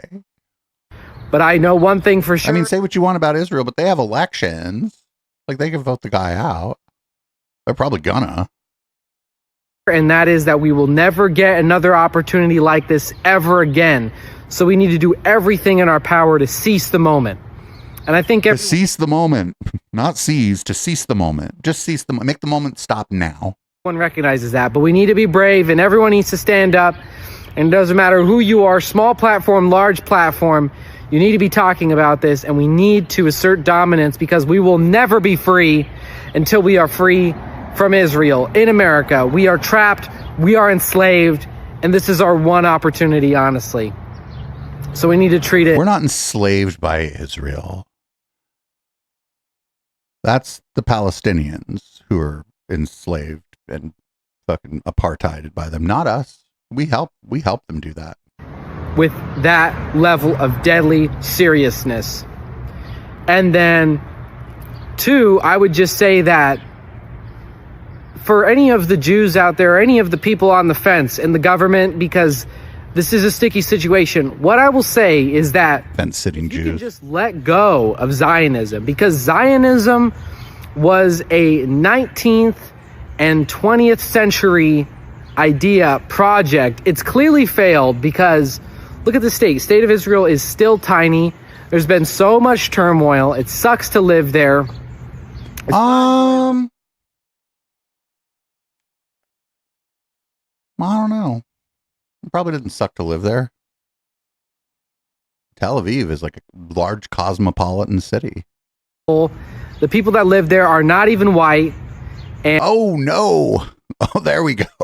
Oh fuck! Uh-oh. There we got it. That's exactly it.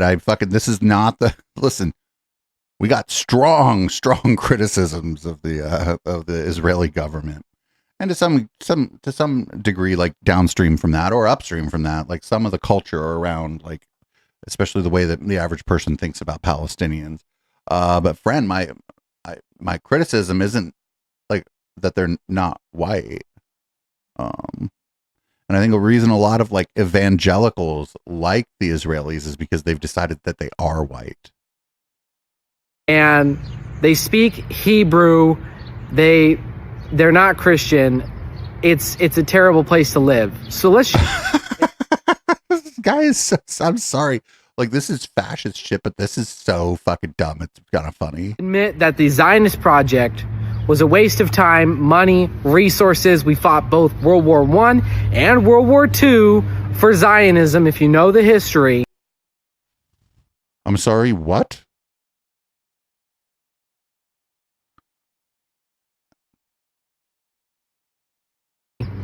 But you know what? Let's just let go of that project so something more radical can come about. Because I'm ready to move forward. What am I ready to move forward towards? White racial consciousness. Friend, there are, to the best of my ability, I am a racially conscious white man, but I don't think that I mean this the same thing maybe that he means.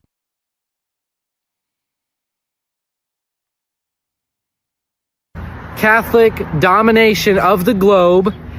What the fuck?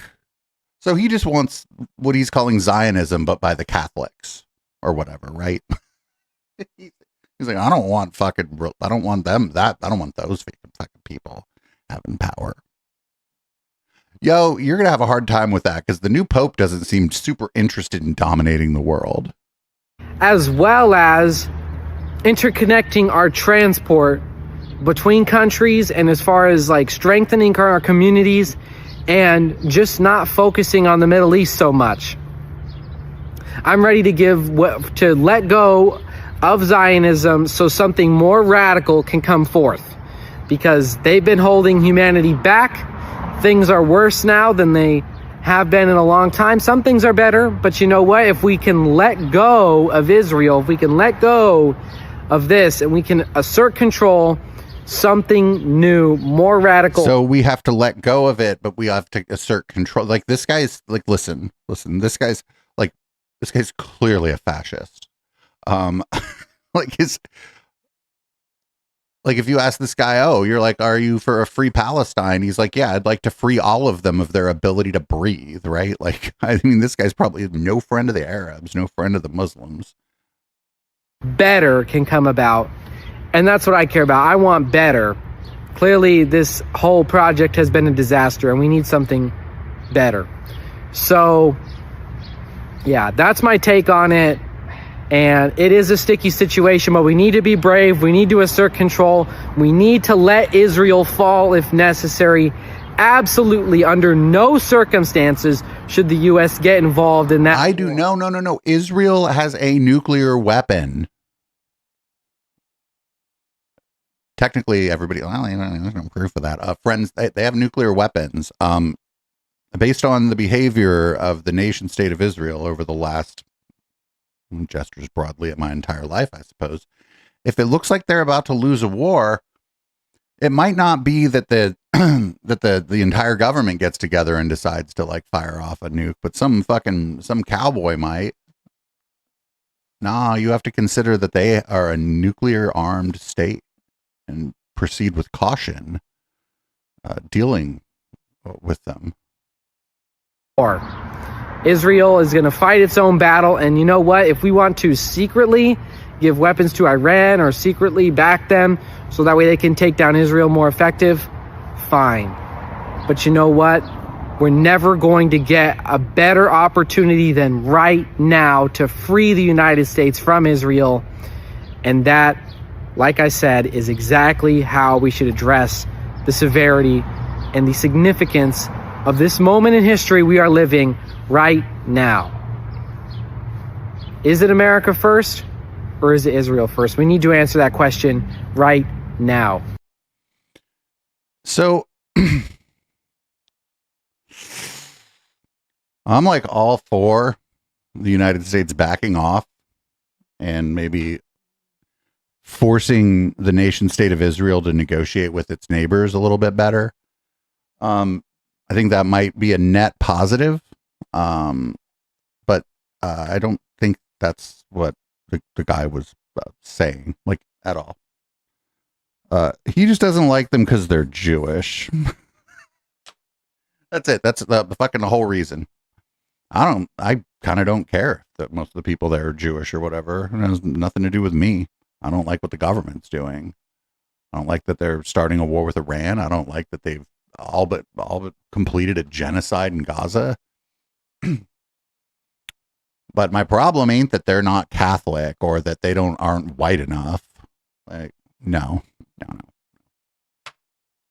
And this guy does a couple things, right? One, he like riles up the fucking anti-Semites, but two, he allows people who are sort of have a rock hard boner for the nation state of Israel to point at guys like him and say, see, this is what it's like when you don't support the nation of Israel. This is who you are. This is they're like going to try to tar and feather you and me with that bullshit. When, I don't know, it would be hard for me to actually not tar and feather that guy if I saw him walking down like fucking High Street or 38th Avenue or somewhere in my little neighborhood over here. It'd be hard to not tar and feather that motherfucker. Here we got the president of the United States, Donald Trump, not happy that Tucker Carlson don't agree with him. And it's interesting because I did ask Tucker, I said, well, are you okay with nuclear weapons being in the hands of Iran? And he sort of didn't like that. He didn't want to really, but he sort of didn't like that. And I said, well, if it's okay with you, then you and I do have a difference. But it's really not okay with him. Therefore, you may have to fight, and maybe it'll end, very quickly. But there's no way that you can allow, whether you have to fight or not, you can allow Iran to have a nuclear weapon because the entire world will blow up. Not gonna Mr. President, you had a bit of a row with the president. Yo, the entire world will blow up. They're just going to blow. If they get a nuclear weapon, they're just going to blow up the whole planet. I don't mean to be this guy. Well, I probably do. I'm this guy all the time. Who's the only country to ever have used a nuclear weapon in a military conflict?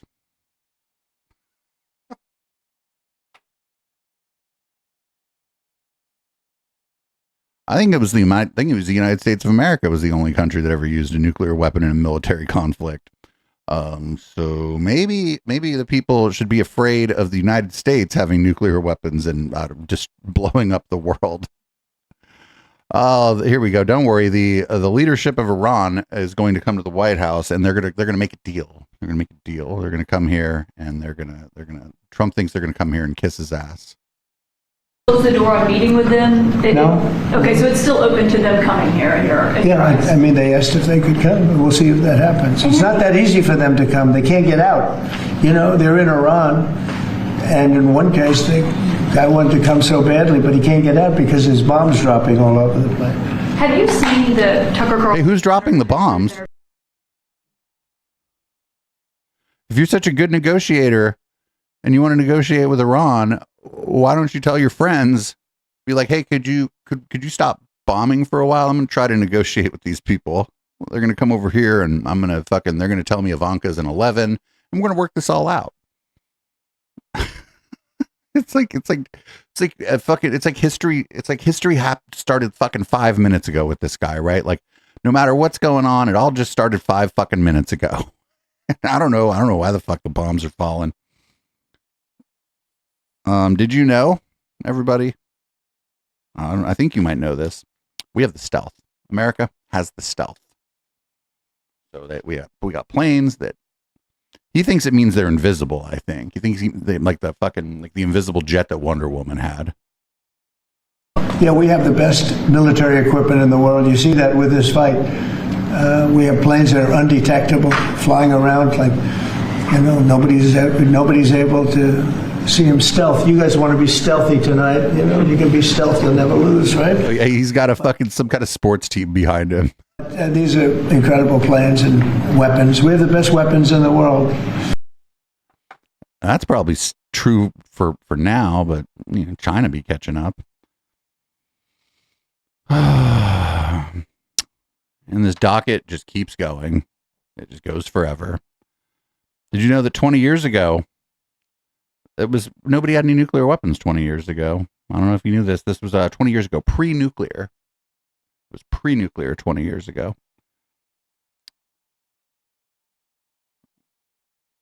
You could say anything you want if you think history started 15 minutes ago.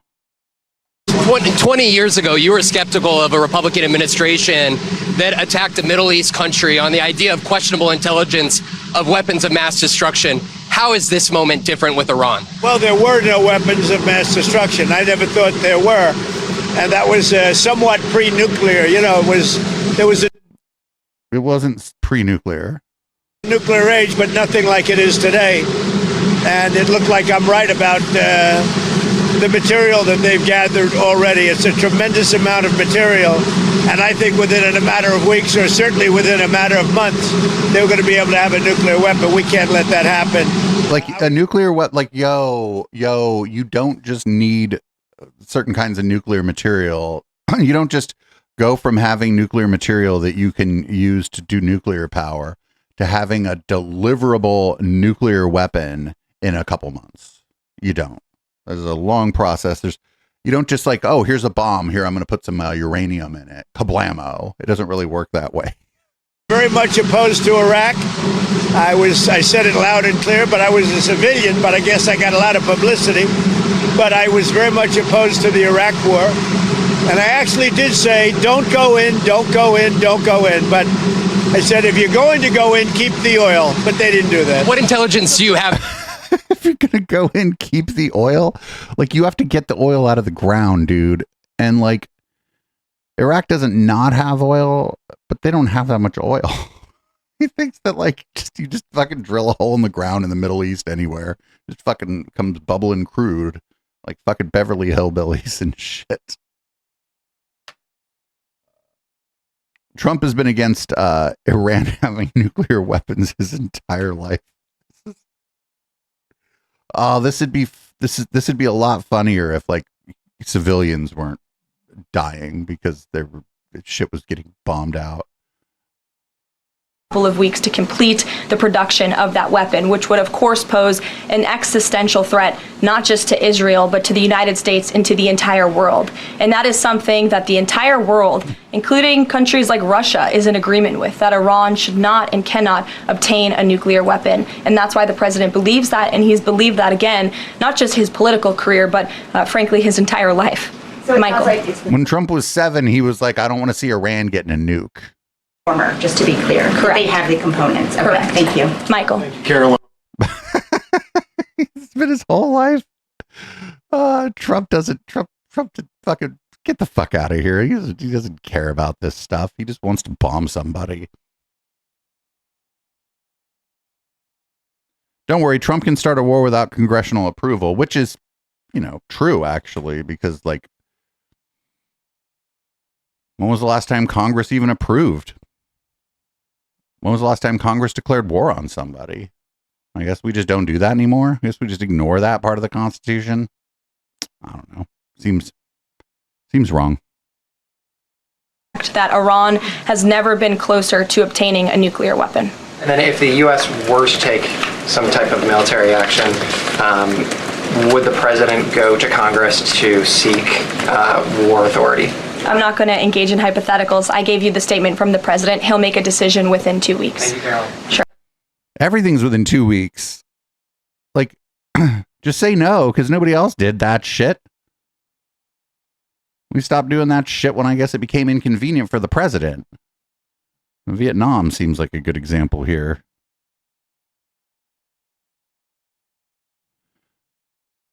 So here's more from that press conference, just asking like, oh, is this the, the thing about the nuclear weapon? Like how you think they're like super close. Is this the opinion of the intelligence community?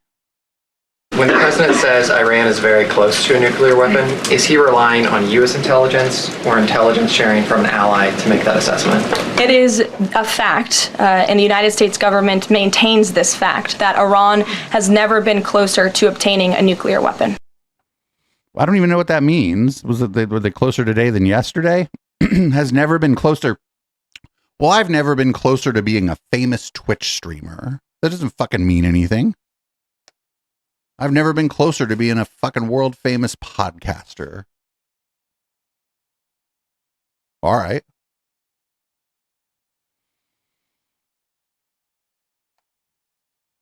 We've heard this before. This is exactly the lead up to the war in Iraq. This is like word for word almost the lead up to the war in Iraq. And then after Iraq, you remember people were trying to manufacture consent for going into Iran. There were members of the Obama administration who were flirting with trying to manufacture consent for going into Iran.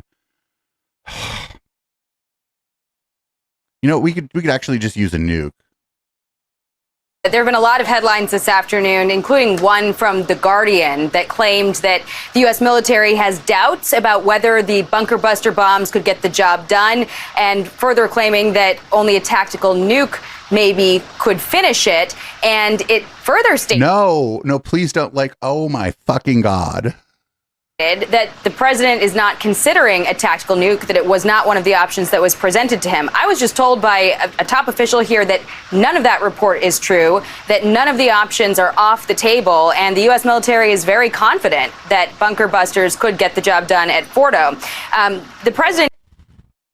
So they could... Why don't you just say, no, we're not going to nuke them?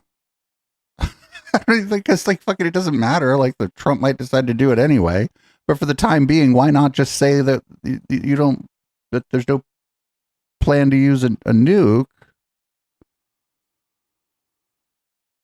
Oh no. Did you know that the stupid ass French, they want to try to negotiate a ceasefire between Israel and Iran? What fucking dumbass French. With President Emmanuel Macron of France the other day, the G7, it sounded like. He's a nice guy. Look, he said I was going back home to make a ceasefire. Not a ceasefire. We're long beyond ceasefire. And I said, why do you say that? Why would you say ceasefire? It's a bad term to use. Because a ceasefire means everything's going swimmingly, we'll take a little time off. It's not. We're not looking for a ceasefire. We're looking for a total, complete victory. Again, you know what the victory is. No nuclear weapon. Mr. President. So I thought it was a very badly worded statement by him, and obviously I let him know that.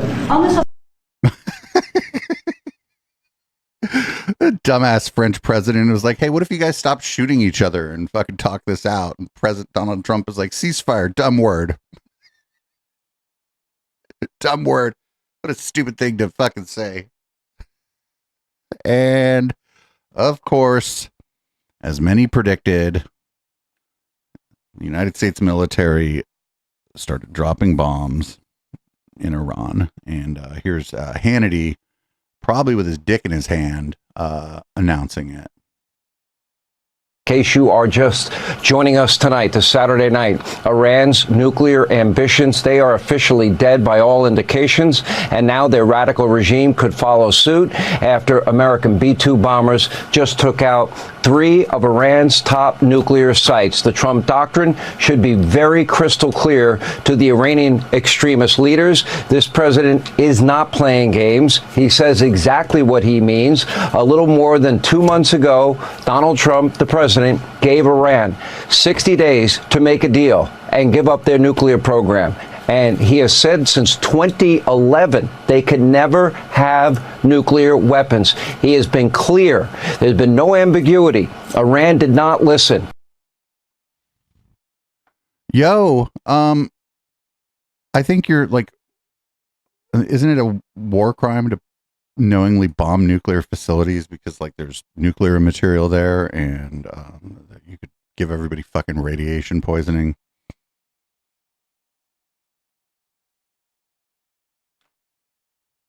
I mean, maybe that's the goal. Maybe you give enough people radiation poisoning, they just give up.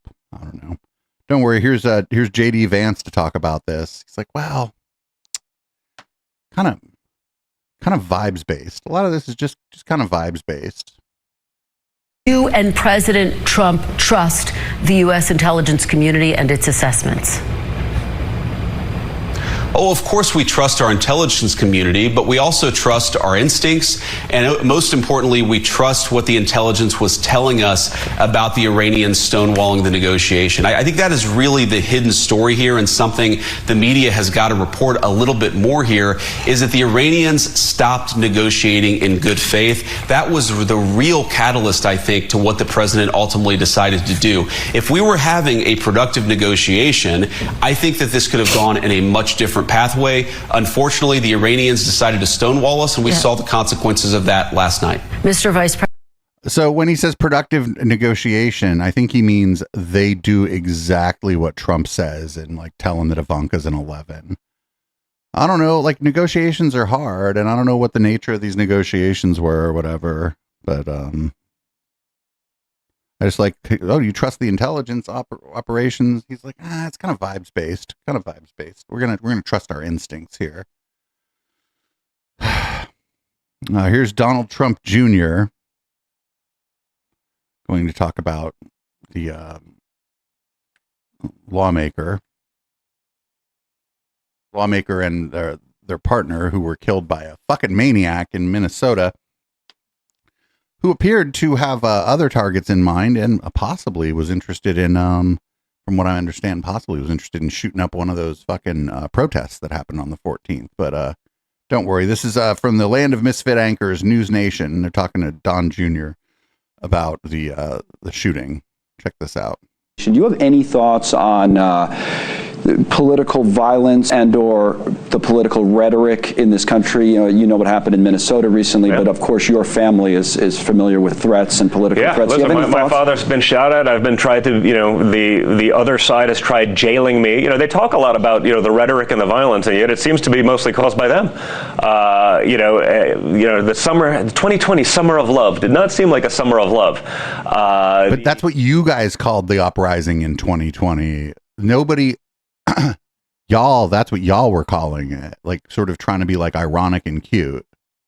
Politicians at high-level places encouraging people to attack my father did not seem fair. If Republicans were doing that, they'd be thrown in jail. When a Democrat does it, it's to preserve democracy.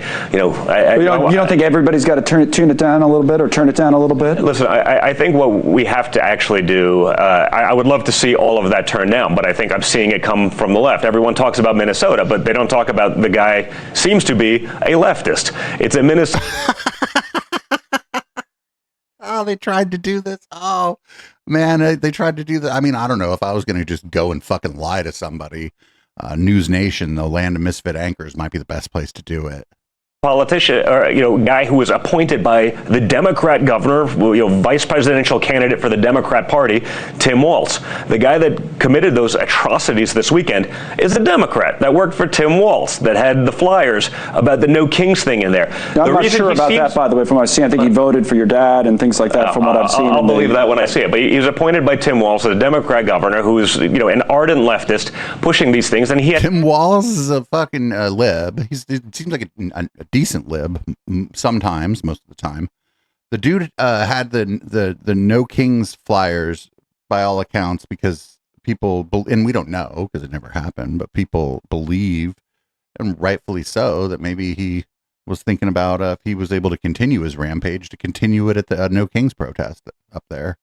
Someone who voted against, he attacked a Democrat who voted against giving taxpayer funding and free health care to illegals across America. I mean, that doesn't seem like that should be a controversial thing to vote against. But if you're a Democrat that breaks away from the Democrats, they'll commit violence amongst themselves, it seems. And so that is scary. That should upset a lot of people. But watching the framing that this is some sort of MAGA person, it's just so predictable at this point. It's such nonsense. Yo, the dude voted for fucking Trump, and he had a list of other fucking people, and they were all Democrats.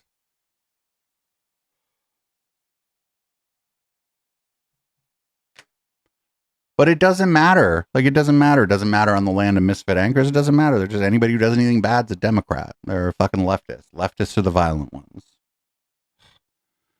Up next, we are going to reduce the national debt by dramatically increasing it. I don't know. This is new math. They call it new math. Common Core. This is Common Core, where you reduce a debt by increasing it. Then today you have the Committee for a Responsible Budget coming out and saying that, in its current form as written, it will add $15 trillion to the debt. We're already at $37 trillion. What do you say to people who look at that and say, I thought we were going in the other direction? What happened to a more responsible budget? Well, we are, and this will reduce the deficit, not increase it. And the reason for that is, one, we are going to have the biggest spending reduction in history. But secondly, all the other things I mentioned, Martha, are going to generate growth in the economy. And when the economy is growing and expanding and people are investing, you get more government revenue. And the standard rule of thumb is for about... Oh, it's like the Laffer curve. Percentage increase in GDP, in growth in the economy, you get about $3 trillion of additional tax revenue. So the goal here is pro-growth policies that will get the economy growing and expanding, coupled with more fiscal austerity, fiscal responsibility. There'll be $1.5 trillion to $2 trillion in spending cuts in here, biggest spending reduction in American history. And I think those two things together will mean that we will be reducing and he's talking about the spending. He's saying, oh, there's all these spending cuts, but he's not. These people don't understand that tax cuts, like especially for the wealthy, that's spending. You're basically spending money. You're spending money, and a lot of the cuts they're talking about are offset by like a huge increase in the military budget. I don't know if people understand this. That's spending money. That deficit trending down instead of trending up. What a lot of those folks don't do is they don't take into consideration what happens when you put pro-growth policies in place, and that is you get nothing happens when you put pro-growth policies in place. Nothing. Economic growth, and you get more government revenue. Yeah, so they score, most of them are using static models. They score without taking into account the growth side of the equation, and we've seen that for a long time. We'll see. But because the growth, they score that without including the growth, because you can't just be like, well, we'll make. It's like, oh, whatever we lose, we'll make it up in volume. It's like that sort of thing when a company's running at a loss or whatever, right? They don't score that in because they don't know. It's an unknown, and they don't know, and it hasn't worked out in the past. So why would they keep scoring in something that doesn't fucking work? It hasn't worked in the past. The only way we could ever know about this is to look at what happened previously. Up next, we got Dr. Oz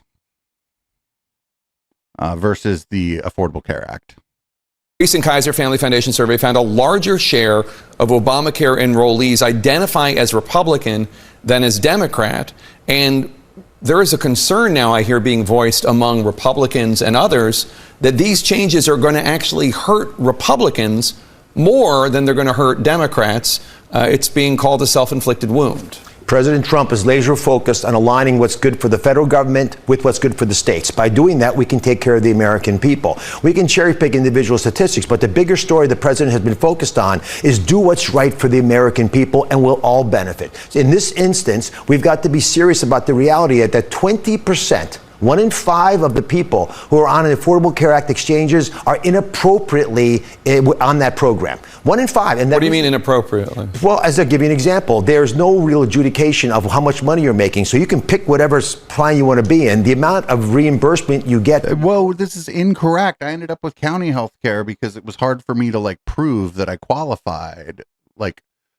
Like basically when I shut down my business, I had made too much money to qualify, but I was able to, in the county of Santa Clara and here in the county of Alameda, I was able to qualify for the county program, which works together with Medi-Cal, Medicaid. I was able to qualify for that. They fucking absolutely rejected me. It's just me, but they absolutely rejected me because I made too much fucking money.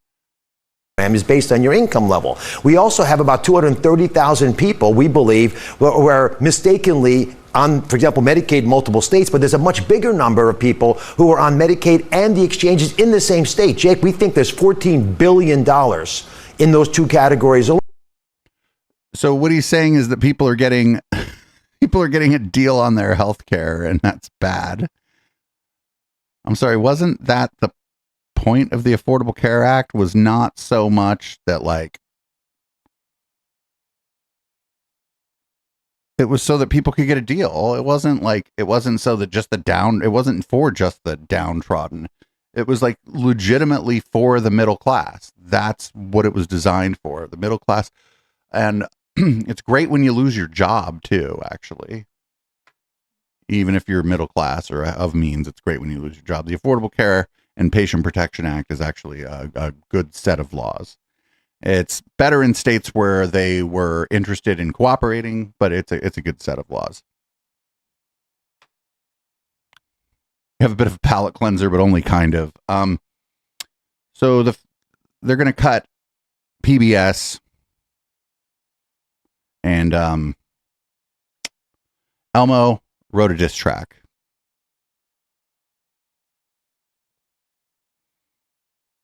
The White House reportedly preparing to ask Congress to claw back nearly all federal funding for PBS. The New York Times says the White House will ask Congress to rescind more than $1 billion in funding for the Corporation for Public Broadcasting. That would equal about 2 years of its federal funding. And now a response from PBS. Everybody, Snuffy Big Bird, come see what Elmo did. What have you done, Elmo? Well, Elmo wrote a diss track. He's going full Kendrick Lamar. Trump's threatening our funds, has 2 stupid sons. Elmo's pissed. His brain is broke, dumb facet. Oh my God. It's clear he's not seen our show. Can't pronounce words he should know. What's next? Will he tear up cookies? Cookies pissed. My song is finished. My song is done. Brought to you by #1.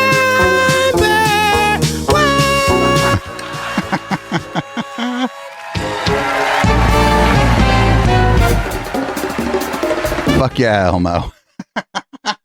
I purposefully did not listen to that before this because I thought it was going to be fucking. I didn't think it was going to be. I didn't know that Elmo was going to call these people fascists. Jesus Christ.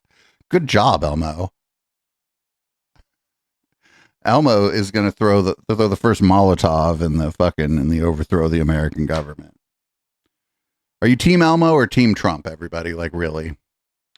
Up next, sometimes C-SPAN callers have absolutely no fucking chill. Jake Tapper went on to C-SPAN, and this lady that called seemed a little upset.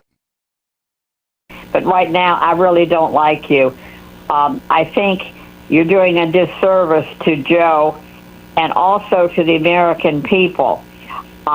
When are you going to examine, what is going on with Trump? Joe Biden conducted himself for 4 years taking care of the United States. He took meetings, he went overseas, he negotiated with other leaders. This president has been pure chaos, which indicates to me that there is something wrong with him. We will never get a straight answer on his medical examinations, what medication he is on. And yet you have gone after Joe Biden with a vengeance that I'm very disappointed in you. I enjoy watching your show, but not anymore.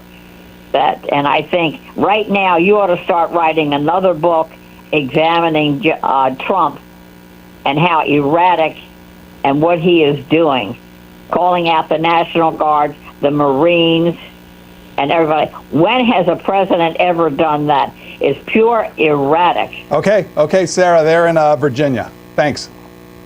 Mr. Tapper. Thanks, Sarah. Sarah, as you know from watching my show on CNN, we cover President Trump every day for 2 hours, every day from 5 to 7 Eastern, and we cover all the things you talk about. In terms of the president, the current president's behavior, we have covered times that he has confused Nancy Pelosi with Nikki Haley. I think some of the questions about President Trump's behavior have more to do with personality than with cognitive decline. But obviously, you're a talk show, you're a news anchor. Why? First of all, like a person trying to diagnose this stuff ain't going to do it on TV anyway. That's highly unethical. But you're a fucking news anchor. What do you mean? How you freaking drawing this distinction? Oh, it's not that he's fucking cuckoo birds. It's just his personality. He just forgets things. Whatever lessons we've learned from covering President Biden, we would apply to any politician, any future politician or present politician. So I'm sorry if I'm disappointing you by covering President Biden, but journalists, we are supposed to cover stories that we think the American people have a right. But you wrote a book. This isn't journalism. That we think will enhance their understanding of how the country's run. And I think Alex and I are proud of this book. But if you turn on CNN later today, tomorrow, the next day, you'll see we're continuing to focus on the today in our TV coverage. Mr. Tapper, So there's a couple things going on here. One, again, this guy just straight up was like, oh, I don't know, that's not cognitive decline. It's just his personality. Well, how the fuck do you know?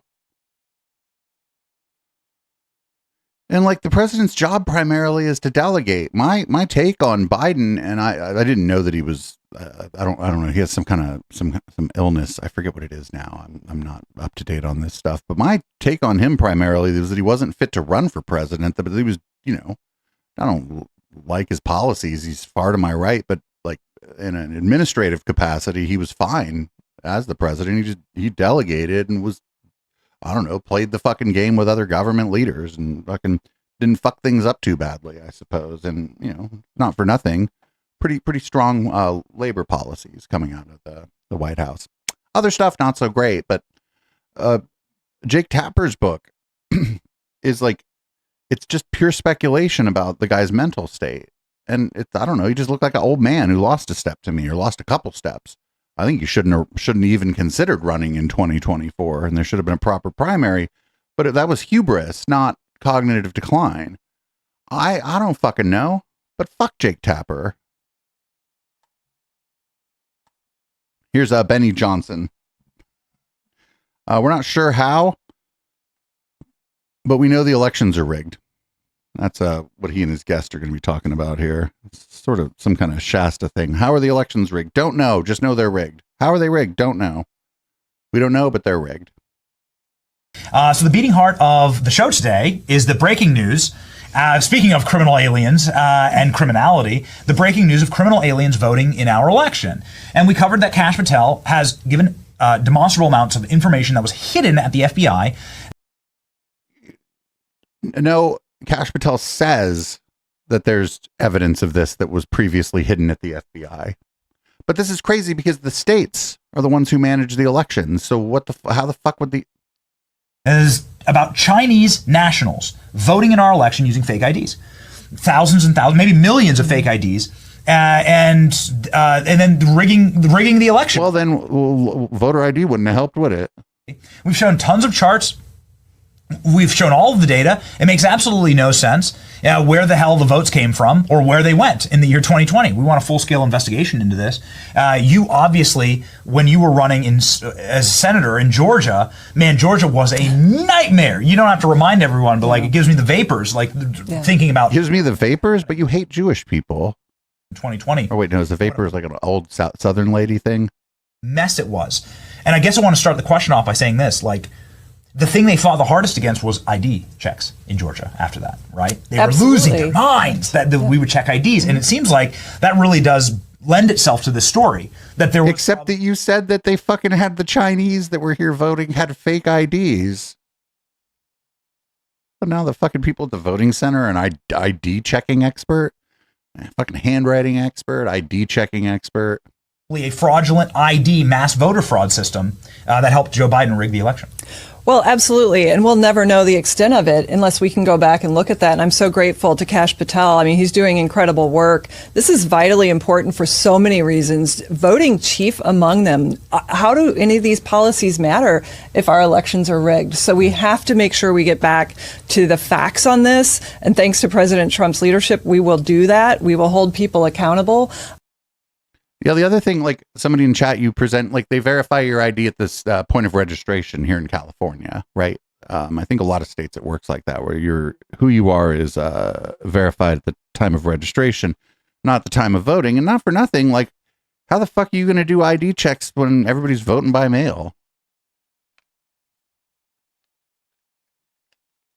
I'm gonna send my fucking ID and wait for you to send it back? Just take a picture of it and send it to you?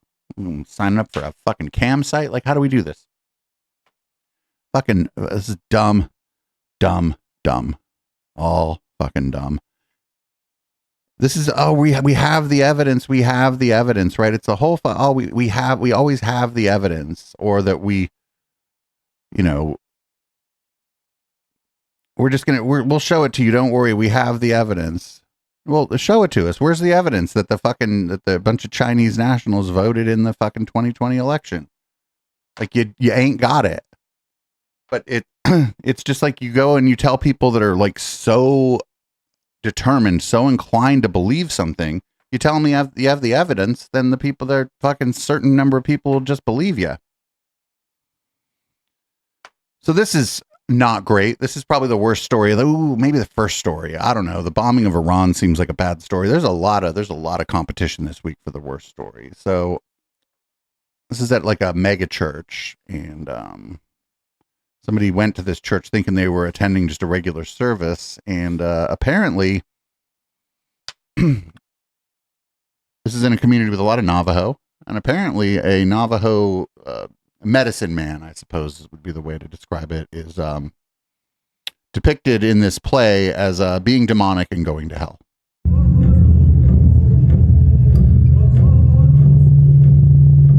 A little hard to see what's going on. Hey, medicine man, what did you do to my niece? She's in the hospital. What kind of ceremony did you do, huh? What'd you do to her? Did you touch her? What'd you do? No. What kind of medicine is that? She was I'll call the police. You know what? I don't need to call the police.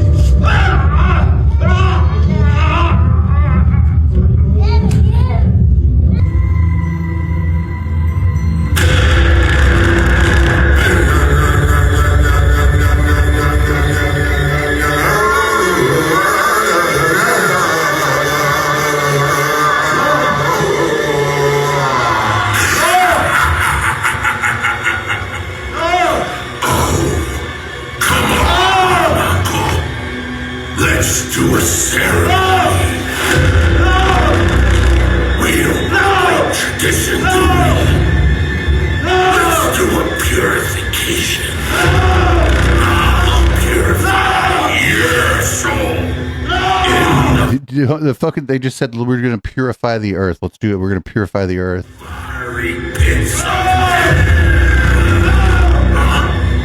hell. Demons, take this behind.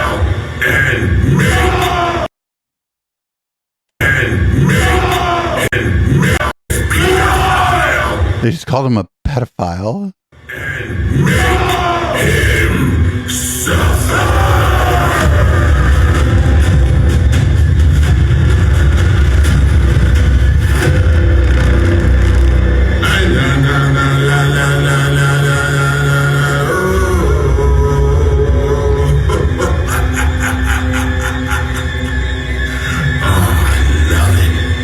Tradition works every time.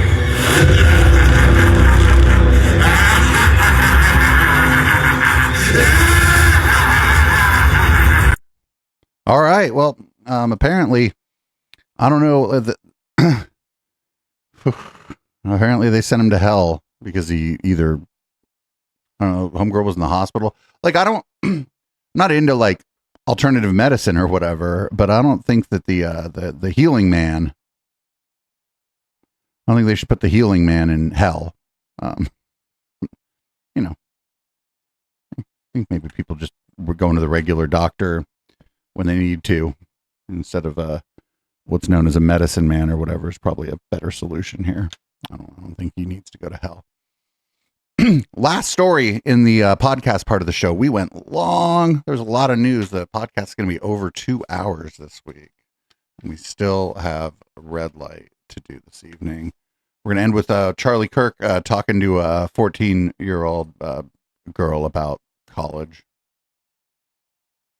Hi, Charlie. I'm Addie, and I'm 14. I'm a freshman in high school, and I was wondering, as someone who has like a different opinion on college, what would you say the pros and cons are? Because I'm interested in political journalism, and what would your advice be? Yes, so let me also speak to some of the young ladies here in high school where your top, who's here where your top priority is get married and have kids? Raise your hand. Okay. Interestingly, I think there is an argument to bring back the MRS degree. And no, seriously. MRS? Does anybody know what the MRS degree is? Be clear, that's why you're going to college, right? Don't lie to yourself, I'm studying sociology. No, you're not. We know why you're here. And that's okay, actually. And that's a really good reason to go to college, actually, especially an SEC school. Like, you will find a husband if you have the intent to find a husband at Ole Miss. Like, it's just going to happen, okay? Or wherever. Yeah, there you go, see? Or at University of Alabama. There you go. But I always laugh because, and by the way, we should bring back the celebration of the MRS degree, which is, no, serious. I mean, if you think about it. It's a fucking handmaid's degree, right? I say college is a scam, but if you're going to find your life partner, like, that's actually a really good reason to go to college. You have a bunch of people that are single, they're at the prime of their, let's just say attractiveness. The dating pool is as robust as you'll ever find, and they all live together over a 4-year period. Like, you don't get much better than that, okay? It doesn't get better after college there. And so, yeah, you could go learn some stuff. That's fine, I guess, or whatever. Just don't listen to your professors. But that actually was the reason why a lot of women went to college in the 70s, 80s, and 90s, and it worked for a lot. Marriage rates have plummeted since that. So, wait, what? Is that why women went to college in the 70s, 80s, or 90s? Is to find a fucking man? I'm not sure that's true.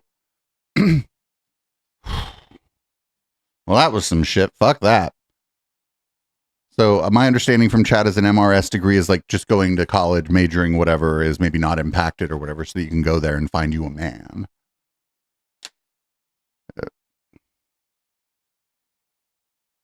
People in chat mentioned that one income isn't enough. So if both partners are professionals, that's good, especially if you're going to have kids, right? Because then you got some money for them kids, which is fantastic.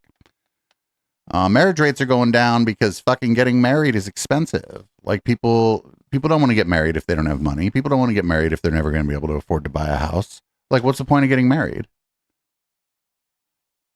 The only people getting married more than they used to are gay people. And he don't like that shit either, does he? My fucking God.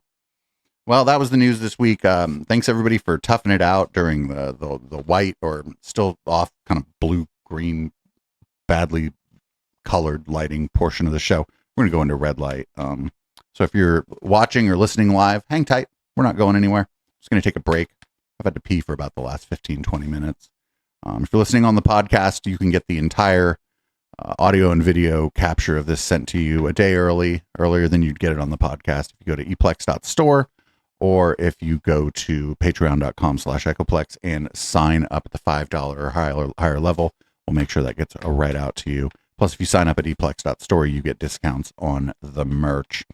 Conversely, you could just come check out a live show sometime, Sundays at 7 p.m. Pacific, right here on Twitch. That's twitch.tv/echoplex media.